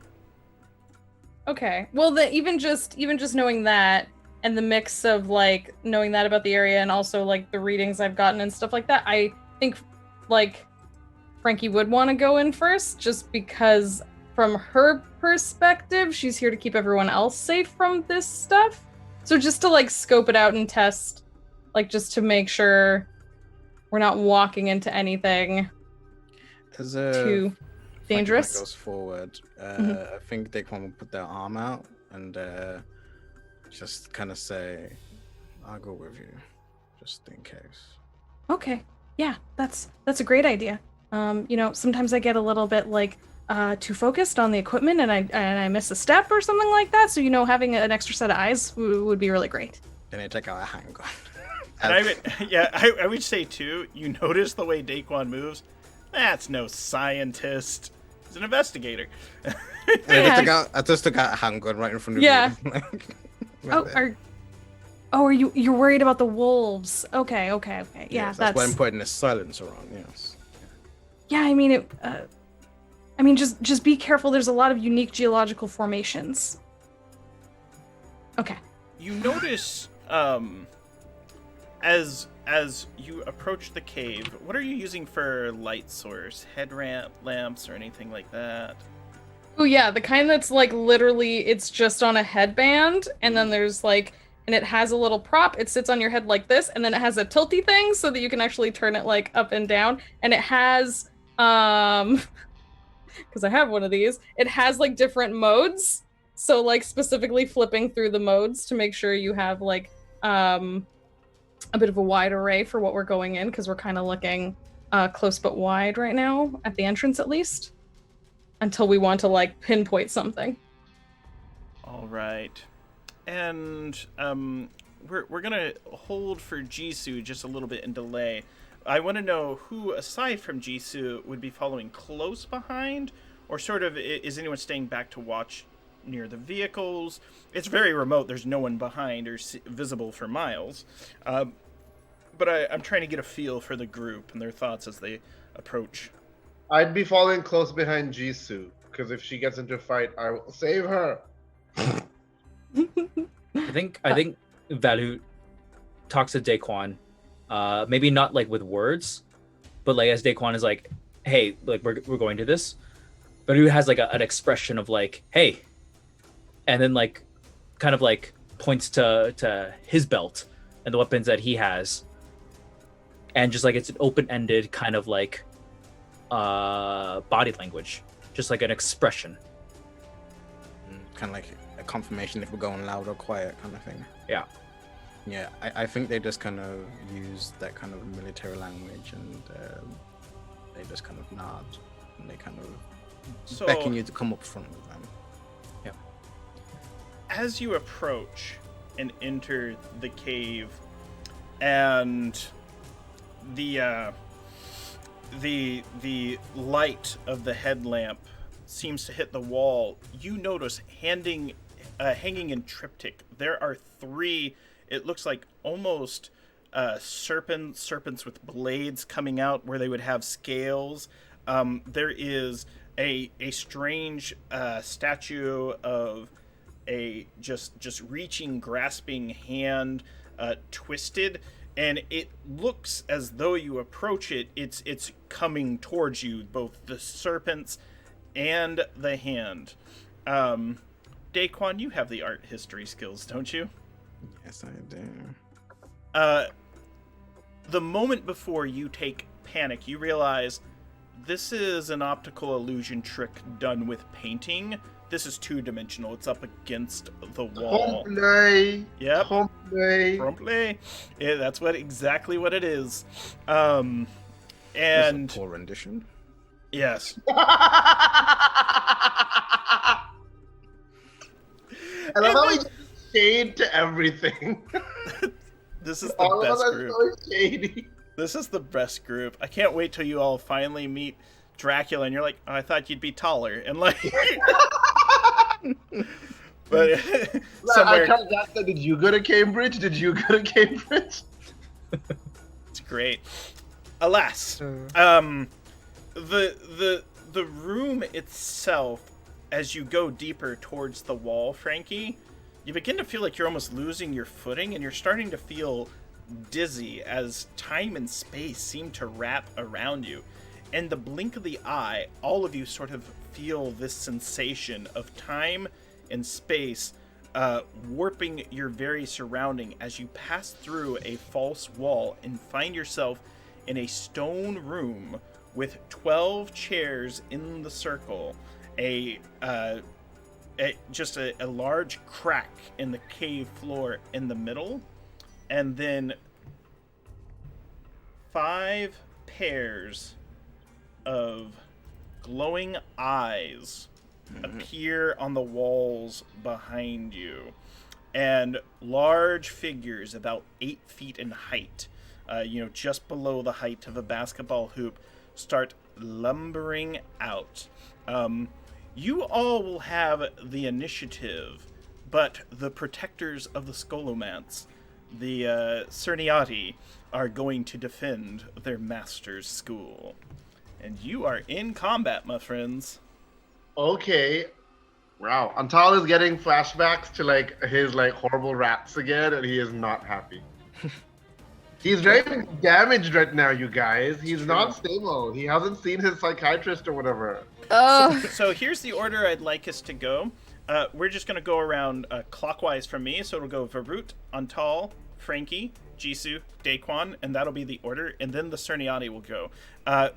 Warning going into this, they are lethal, they are ferocious, they are giant size, and you can tell each of their fists is about the size of my head. And I've got a jack-o'-lantern of a head if you've met me in person. So it's like, it's okay, it's genetic. So you are it's go time. So Varut, you are on deck. Okay, so I think so. There's 5 of them, and they're kind of like closing in on us. Yes. Okay, so it's a bad situation because like maybe it's not so bad. I think Balut says like to everyone like stay together, don't get split up, and caves are close quarters. I think Balut has like maybe like a submachine gun here, something that can kind of quickly like kind of spread things out and just like cause some suppression here.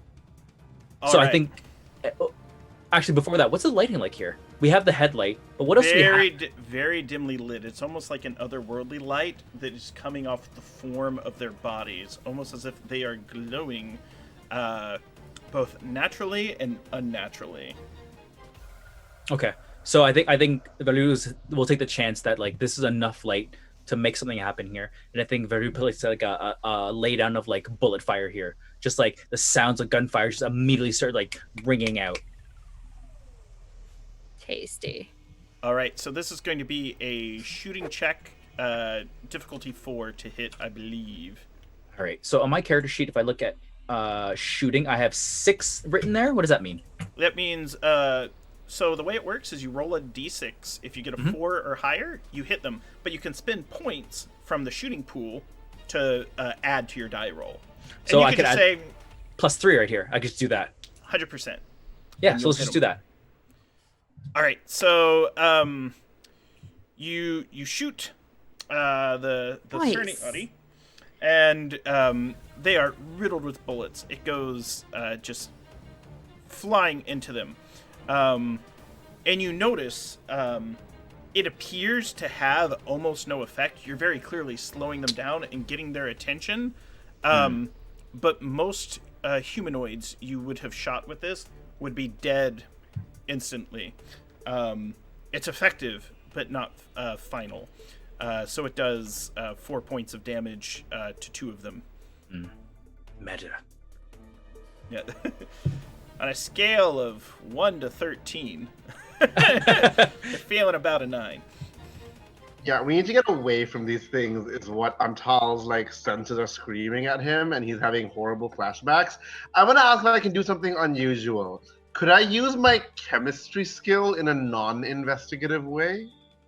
Describe what you're trying to do, because it might I apply. want- We can tag team some skills. Yeah, I want to throw like a smoke bomb / stink bomb thing that I've like concocted using my chemistry to try and like confuse them so we can get away from them. Because Okay.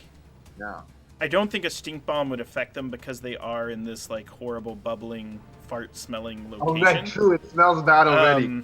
But you might, and also it's very, very smoky in here most of the time, but you might be able to catch them off guard with bright flashes or things Ooh, of that okay. nature. That was what I was. I would going actually for. consider this a preparedness check, so you had used your chemistry to make something in advance.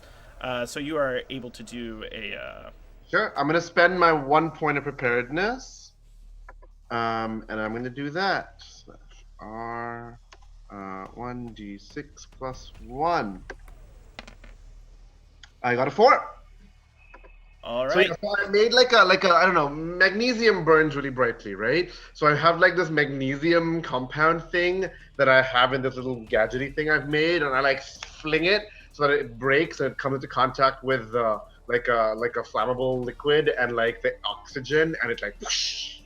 I yell a warning. Did you warn us? I was gonna say, I'm like, Yeah. we about to be blind. Yeah, I yell a warning and I'm like, look away, and then I like throw this and like cover. I don't dab. Did you dab? Oh, get out.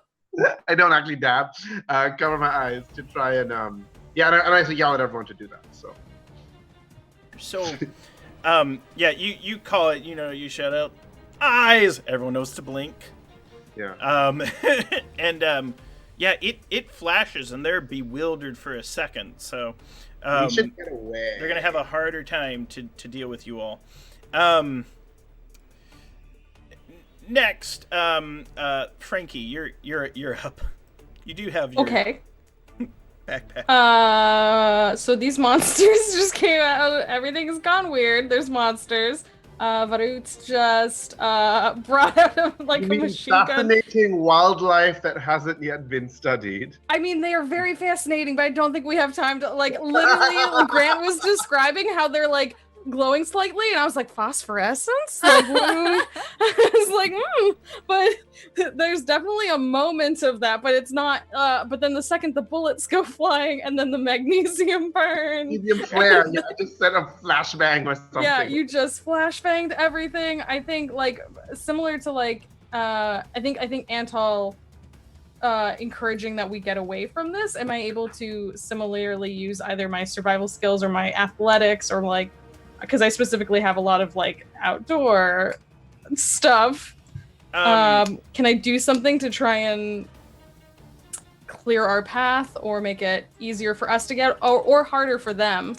Can I like do something to blockade them while we get out, or something along those lines? So, if you have any supplies, you could try to throw it in front of them.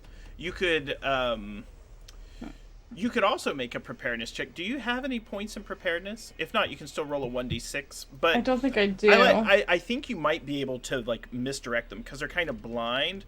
Like it's one of those things where you have like what we'd call the mobile duck call, where you throw a device, it lands over there, and it's like, and they're like ducks, and they go over there. That's fun. Yeah, I think that might be something you could have. So what I'd let you do in this situation is, let me double check to see what points you have, and we can see if we can make it quickly appropriate.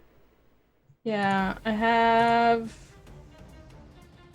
athletics, cover, driving, hand We jam. could call it a mechanics check, and it's going to be a difficulty of 2 to distract them. Okay, I want to use both my points then, please. You throw it. So they're blind and they're that. fumbling towards the noise, so they're all headed back to the corner. If you need to, open table of Varut, so you're good. And Jisoo. Me. So Jisoo's gonna take a non-combat approach to the situation, crossing fingers. Gonna whip out her pocket mag light and flash it in the eye of the closest giant fuzzy friend, and be like, "Huh, whoa. Okay, we've intruded.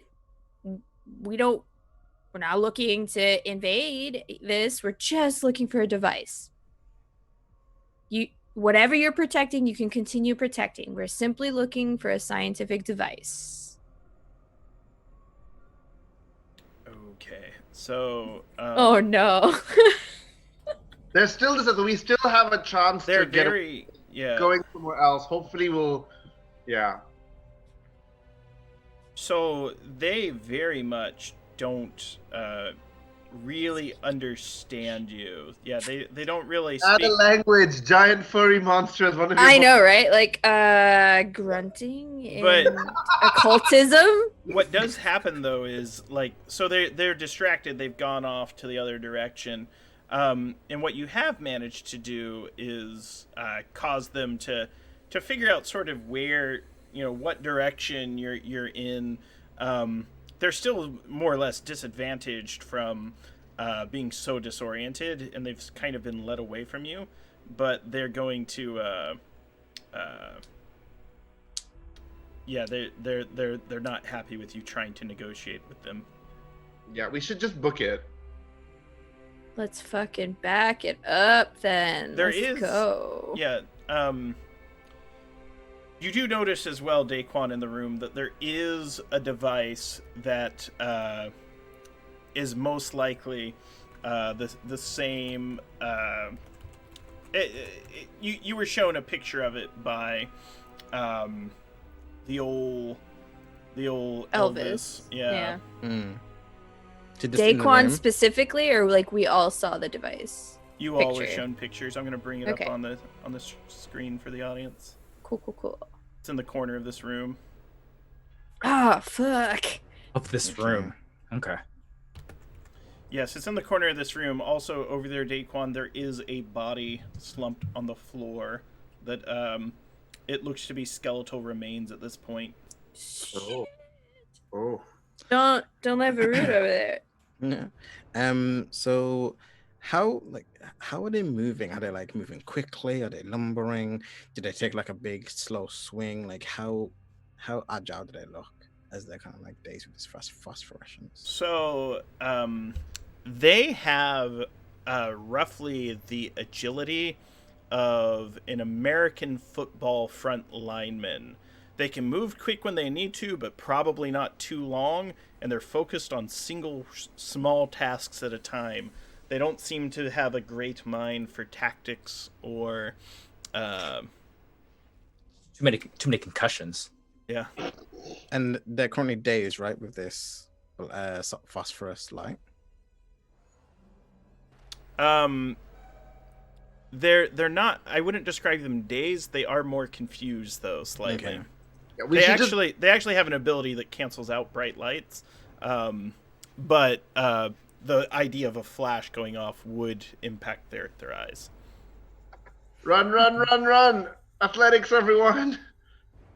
Daquan is going to kind of, seeing as they're kind of moving towards the different sounds going off. How far away is the device? It's probably about 20 feet. You could get there if you wanted to. Just I want to bolt over there and grab it if I can lift You're it. over there, and it's not in the same corner as them. They would be, so if we were to describe it, they would be about 15 feet away from you. You're on the same side of the cave, but you're not in the same corners. If there's 4 corners of the circular room. So Daquan kind of runs over quickly, goes over to the device, holsters the pistol, and just like hooks this like big metal thing, and just like carries it out. All right, so you head over there. It is quite large. It's heavy, but you are strong enough to pick it up. You can't really tell necessarily where it was made. It is covered in kind of strange characters, but it is very clearly not functioning or operational right now. There are some remains on the floor near it. They're garbed in nice dress. The clothes themselves have not completely deteriorated yet, but the flesh has off of the individual. Your guess, if you have any sort of diagnosis skill. Yes! Sharon, glancing from across the room, knows those are definitely, it's radiation burns. Like, being in here, the Cerniati probably got a hold of the individual. Seeing this, not really understanding it, just being like, well, better than you than me, picking up this thing. Cold-blooded. And I will attempt to lift it up and run away. Yeah, you start to do it. So you're starting to make off. Now they're going to get to go before you because it's their turn now. But they are disadvantaged. They would have to spend their points, which they do have. So, 2 are moving towards. Jisoo did. Oh yeah, Jisoo did the talking. So 1 is headed towards Jisoo.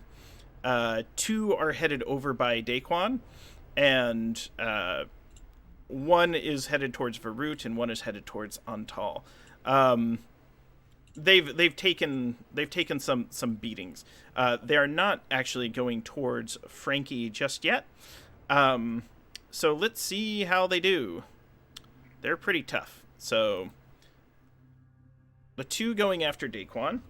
Yeah, because I don't want to hand these things. But you could do it, I believe. What's your hit threshold, Daquan? My hit threshold is 4.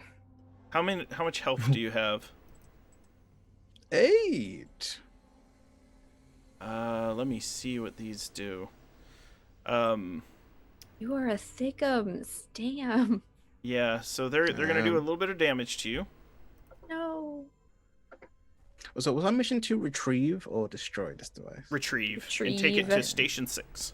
Yeah. Right. First one hits you for Oof. 6 points. Okay. Second one hits you for 4 points. You are unconscious. No. So Daquan Oh, God. gets cut, has pushed and has thrown this. Daquan's in a bad way and is currently unconscious, not dead.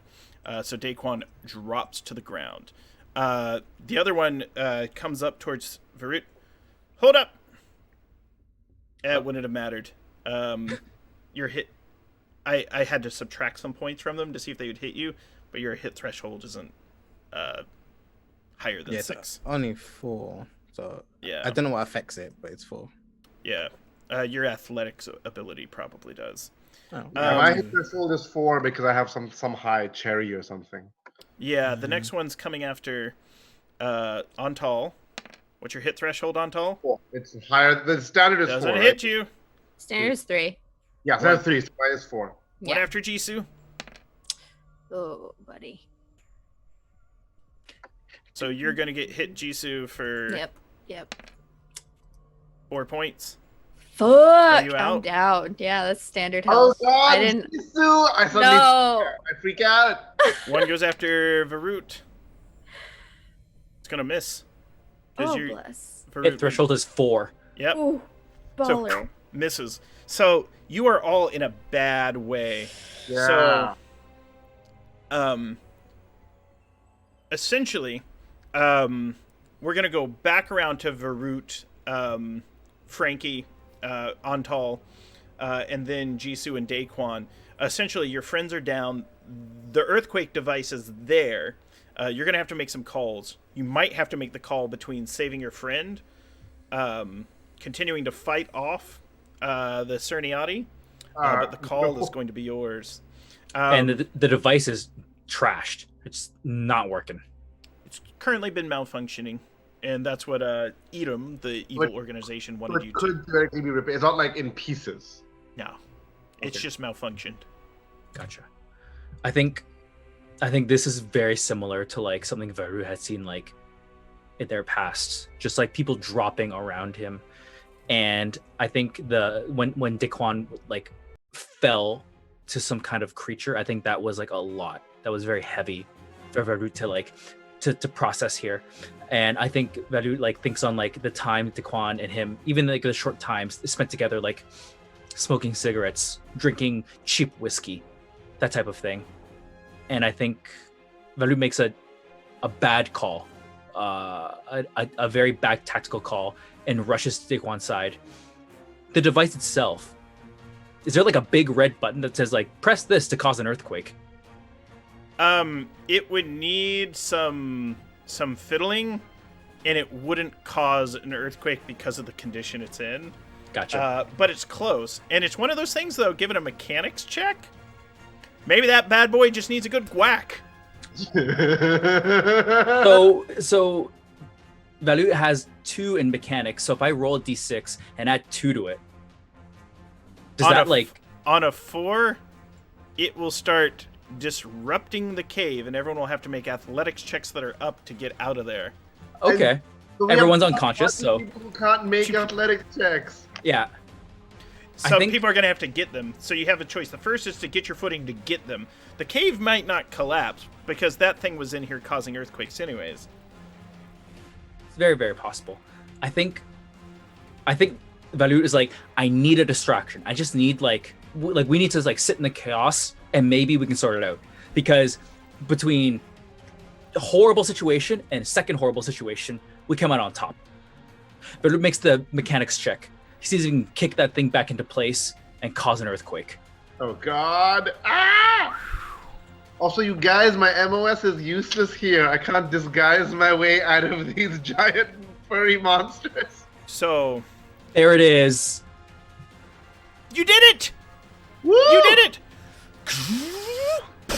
It's one of those things that starts charging on. The entire Scholomance is rocking and shaking.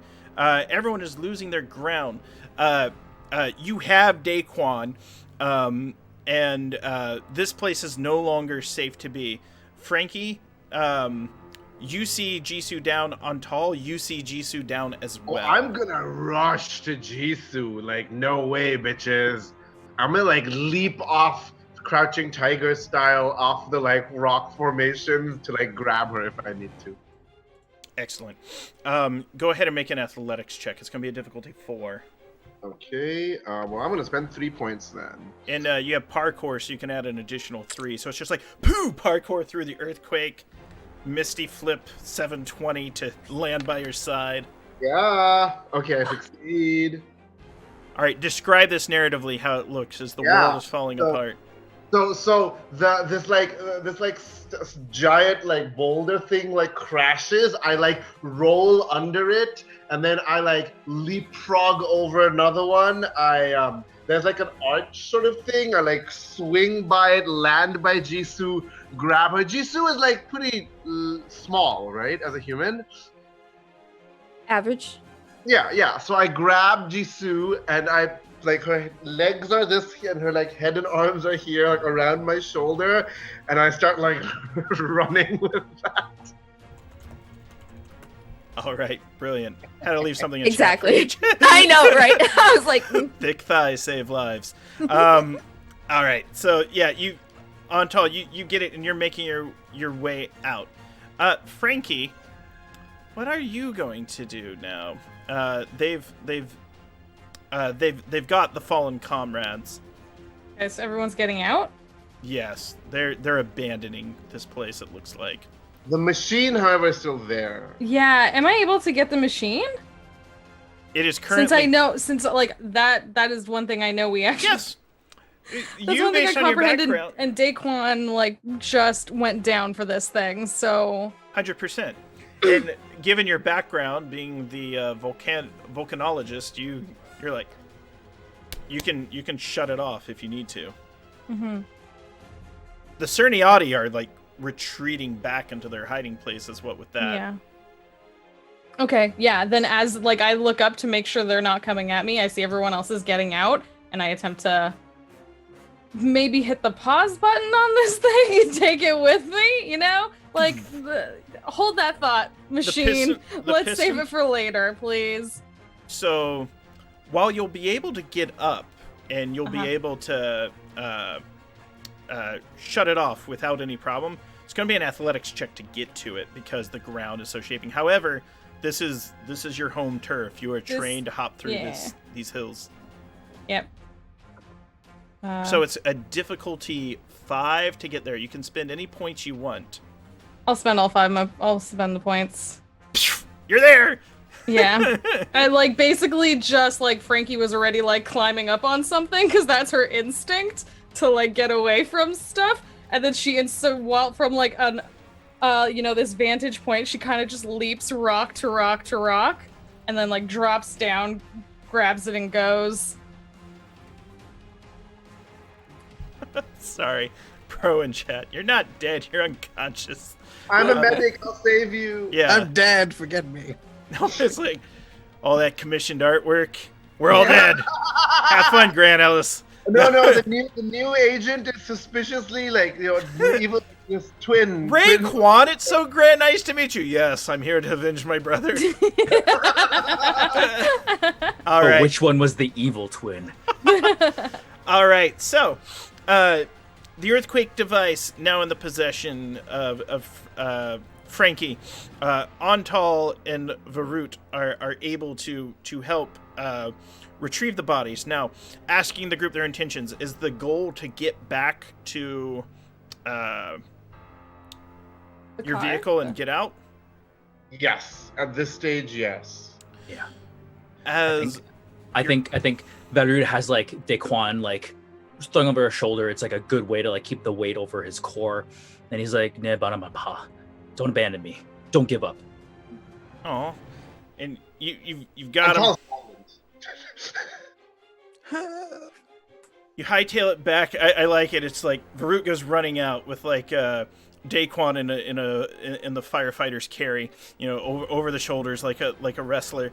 Antal has Jisoo like running over the threshold like a married couple. It's like the bodyguard Kevin Costner. And then Frankie is like Yogi Bear with the picnic basket holding the earthquake device running out.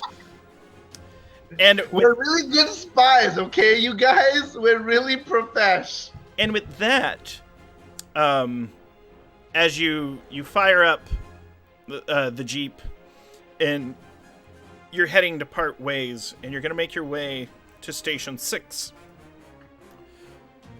You notice Varut and Antal looking out the back window. A mysterious, darkly robed figure. The robes are in the colors of a midnight blue. The robe is covered in silver stars, moons, and celestial emblems, just sort of floating slightly above the ground, watching from that cliffside, but not approaching as you depart. With that, after a long night's rest and suffering much hardship, the group is going to have one chance to rest up and spend some time together as you prepare to deliver the earthquake device. But I want to know sort of the conversations that happen in character as this group when you're recovering. So, can I help? Just for narrative, can I like help by medicing them because I'm a trained medic? 100%. I was gonna say I have points in medic too, and can I just be like, I'm not that kind of doctor, but also, yeah, okay. So can I just say, as Antal and Frankie are treating Daquan, they will see on their torso a bunch of tattoos. And because most of you are military special forces, they are almost every major like merc company around his torso. Interesting. I think if we're talking about cinematics, Varud is like kind of in the back corner. No expertise in this whatsoever, but like a knowing look, but then silence. Yeah. Well, Antal, like you can see, like he put something in his teeth and then takes out the needle and thread and like sewing and like he's good. He has 3 points in medic. He's good at this. So he's like.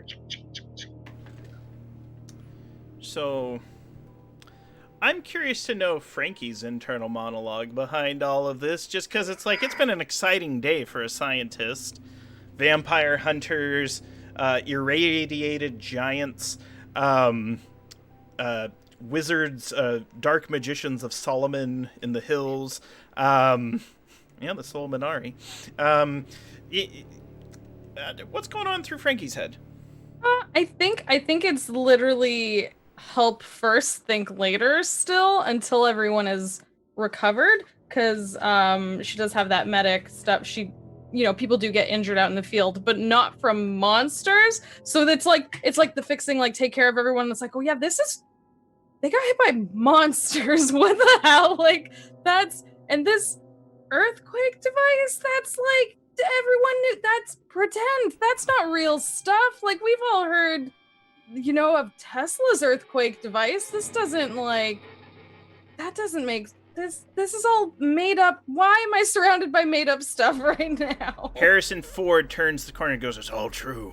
All of it. Dracula, the Jedi." No, Chewbacca's.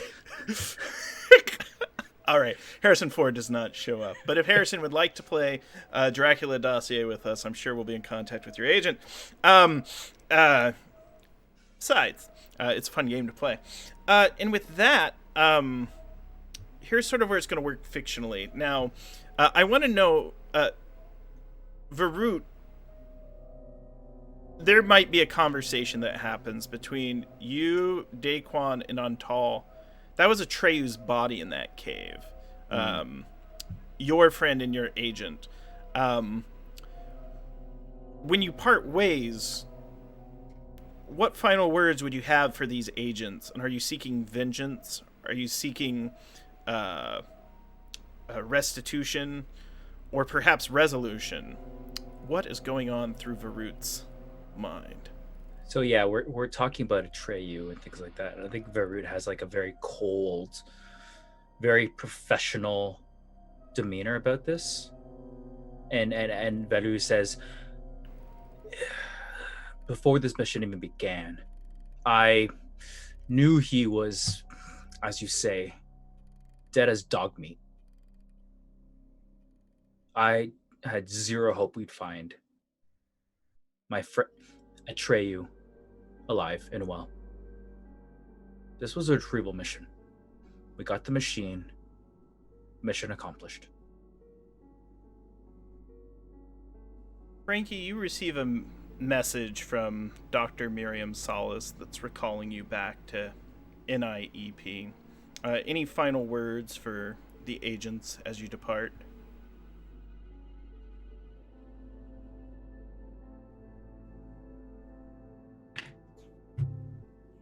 I don't know what the schist is going on here, but please stay safe out there. It's I'm like just like look down, draw them a map to Station 6. Like avoid these. Go this way. It's safer. Yeah. It was nice meeting you all.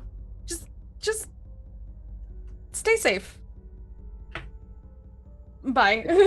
Proving not, because not only did you do that defensive driving, you also sewed together my friend with me. So Now, Daquan would hand both of them like a duffel bag full of money. oh, I What? that'll take care of your student loans, or at least half of them. But bump. Oh. student, what student loans? Hey, hey. Yeah. Oh my god, this is like I don't have to apply for grants ever again. Now fund your own research. I love that. Oh my gosh. And at that moment, Jisoo, you see you have a text message from Elvis. Do you Yeah, I answer? like smelling salted you awake because you're now sewed up, and then that's the first thing you see.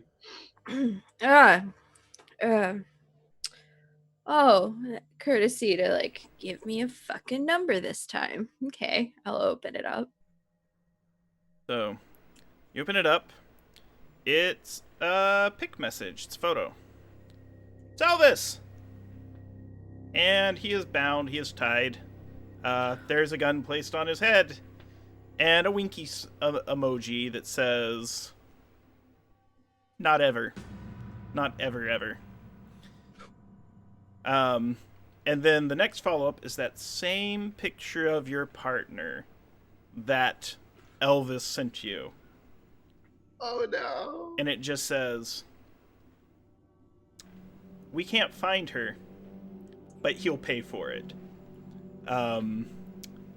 And with that, we cut to black on the episode. Oh, Grant, I hate you so much, but I love you. Ugh. Love that. And then today's credits have with guest stars Steve and Yeah, Jess. so let's give it up for Woo! Jess and Steve coming out. Yeah. Short notice, Awesome. representing. Thank you. Thank you so much, Steve and Jess, for playing with us. You know, you were both a delight and for embracing a new station or a new system on a new Twitch channel that you haven't played on before with players you might be meeting for the first time. But thank you so much for coming out. Thank you for having us. I in recent memory, I think some of my most meaningful, cherished memories are like joining new games with new systems with new people, and just like really diving into stuff that I don't know what to expect in. It's just like the yes, let's kind of situation. And thank you for giving me yet another opportunity just to like be in the moment. So Well, it was great to have you, and Jess as well. You know, as always, I've enjoyed playing with you in one shots here and there, and in our Fairest of the Seasons podcast. But you know, when our players asked if you could play, I was like 100%. I was like, maybe I should check if everyone's okay with Jess. And Strong said, well, let's see. No, I'm just kidding. Everyone's immediately accepted, and you know, thank you so much. So let's go around, and everyone in cast, let us know where we can find each other online and what we're up to these days. So let's start with our guest Steve. So Steve, tell us where we can find you. Yet more spotlight. Oh, thank you so much. The easiest way to find me is on Twitter. You can find me at DM Steve. That's DEEM Steve. I'm one of the cast members of Asians Represent, like I talked about.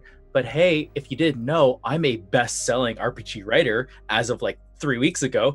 You can find me in the unbreakablerpg.com, the Unbreakable Anthology, all Asian creators writing Asian stories, #own voices.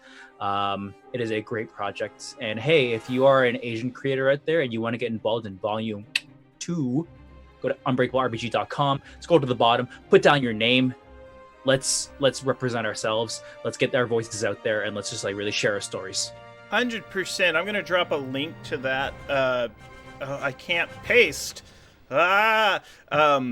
Someone drop a link to Unbreakable in chat. I'm gonna copy. I can't paste. It's on the DMs Guild. Search for Unbreakable #1. I have a bunch of friends that have contributed to this anthology, and it is deservedly a bestseller because it's one of the best books out there on the DMs Guild right now. I can say that wholeheartedly. Known a lot of the creators for years, and they're just the best. Thank you so much for dropping that in chat. Also, Sharong. So, like I said, I'm Sharang Biswas. Friend me on Twitter at Sharang Biswas, which is my full name. I have no middle name because I'm foreign. Yeah, so that's where I am. I'm doing a bunch of interesting projects, so keep an eye out. If you're interested in D&D, the D&D Red Nose Day thing, I have a part to play in that, so more announcements will be coming there. And as Grant mentioned earlier, keep an eye out for Honey and Hot Wax, an anthology of erotic art games. No Proscenium just did a great review of one of the games that was run as an interactive theater piece. Right now, Intramersive Theater is running Cleo Yunsu Davis's Pass the Sugar Please as an online interactive theater piece. It is about having awkward post-BDSM conversations during a tea party. So do check that out. Check out Pelgrane, both for Nice Black Agent and Honey and Hot Wax. And yeah, thank you for supporting independent game designers. Oh gosh, I should add that as an add-on to my Good Society sessions where we have our Regency BDSM tea parties. Yeah, the bonus episode is all of you are actually playing Pass the Sugar Please. I love it. I love that. And playing Francesco / Frankie, Jess, where can we find you online? How was today for you? This was amazing. Thank you all so much. Thank you so much for the invite to play this. Like, I had no idea how this game would go, but it was absolutely amazing. You are all awesome. Grant, you are a wonderful storyteller. All of you are amazing at your characters and roleplay and everything. This was so much heckin' fun. It's a very cool system. I'm Jess. You can find me at go_JG in most of the places, on Twitter, on Twitch, where I stream. If you like indie games, go check out my page on itch.io, where I make some very small little personal indie games. And we do stream over on my channel, Blades of the Dark, Fiasco Fridays, lots of little indie spotlights. Doing something secret with Pro right now, which they keep hinting at on Twitter, which is a ton of fun, and I can't wait till it's out there in the world. And like Grant said, the Fairest of the Seasons, our Good Society podcast, which has lots of tea, but not yet that bonus content that would be very interesting. It's got a lot of broken hearts, and Yeah. it's got a lot of sad feels, and Gosh, I did not. That's another game where, like, going into it, I didn't realize how overwhelmed I was gonna be. But it's a good one, and I can't wait till all of that one's out in the world. And executive producer for this show, Emma Lambert's in it, and I got into a fight with Emma in the last episode in character, where our two trash bag characters get into an old-timey fisticuff scrap in Regency, England. I grab her character by the scruff of the neck and call her out on all these mean letters she wrote me. But for that's for another time. Drinking from the tea. No, playing Jisoo. Jess, burst of hope. What is happening? This was, it was so refreshing. It's so good. Like, super big thank you for Steve and Jess guesting on. It was just the flavor we needed. It felt pacing. Grant, you're amazing. You always keep the story going. It's great. It's cinematic. I love it. You can find me apparently next Friday, again on Asians Represents, because we're reading Original Oriental Adventures, and we haven't finished martial arts. So as a martial arts instructor and experienced person, I will be critiquing how we mechanize martial arts and RPGs. Between that, I think on Tuesday evening, I'm gonna do a itty bitty stream on my own channel, and me and my friend Vince, Dichotomous Prime, are just gonna chat about My Hero Academia, regular superheroes, and how normal people can be superheroes and channel in our own special goodness. Woot. And Pro, great to have you back. Yeah. How was it's great today, to and where be can we back. find you online? First of all, once again, echo everyone says here, amazing to have both Steve and Jess here. Vibe was great, it synced in really easily, just amazing role players, putting on all of your things because they are amazing humans. But yes, I am Pro Restarter. You can catch me on Twitch, Twitter, YouTube, and Instagram, all over the same place. That secret thing that Jess spoke about earlier, it is a new podcast going to be coming out sometime next month. A little exclusive here. The title is called Shadow of Arcanum, and that's going to be coming out soon. So keep an eye on my Twitter for that. Always brilliant. I've been seeing these tweets coming through, and I'm excited for it. Lastly, my name is Grant Ellis. I'm an independent content creator for tabletop role-playing games. I've done work with Monty Cook Games, Pelgrane Press, Kobold Press, a couple other publishers here and there. I am the Twitch producer for WebDM's Twitch channel. And thank you all so much for supporting the show by coming out and watching it, and by checking out the game systems we run. It kind of gives me some of the freedom to run these games and systems on the channel, and to create a space for artists to come out and play games together. So I'm very appreciative of that. But we're going, again, as always, this stream is published by, or it's sponsored by Pelgrane Press. I'm going to drop some links in chat one last time, just if you're curious about Nice Black Agents, the Dracula Dossier, or the generously donated and licensed music soundtrack. I love a publisher that creates musical scores for their games. All this music was produced by the publisher specifically for running their game, and they've allowed us to stream it with license. Check out those links. Clicking on those links does that. Also, if you are curious about the game and you want to get a discount on it, I have a code in chat for a voucher that'll take 20% off all Nice Black Agents products. Good from now till August 31st. We're supported by Pelgrane. We asked for a donation to help provide for our cast, and we're very appreciative of that. So thank you all so much for coming out. Let's go ahead and share some love. There is a artist out of the Seattle area that we're going to raid. I can see that she is putting together artwork for the King is Dead role-playing game, which is a game I was a play tester for. So she's only got 2 viewers on Twitch right now, though, so let's share some love. Oh, there it is! It's interesting that photo is a royalty-free photo of Joan of Arc. Yeah, for sure. Such a good game. Yeah, that's the good box set. Yeah, Not I many of those. know. So thank you all for coming out. Au revoir.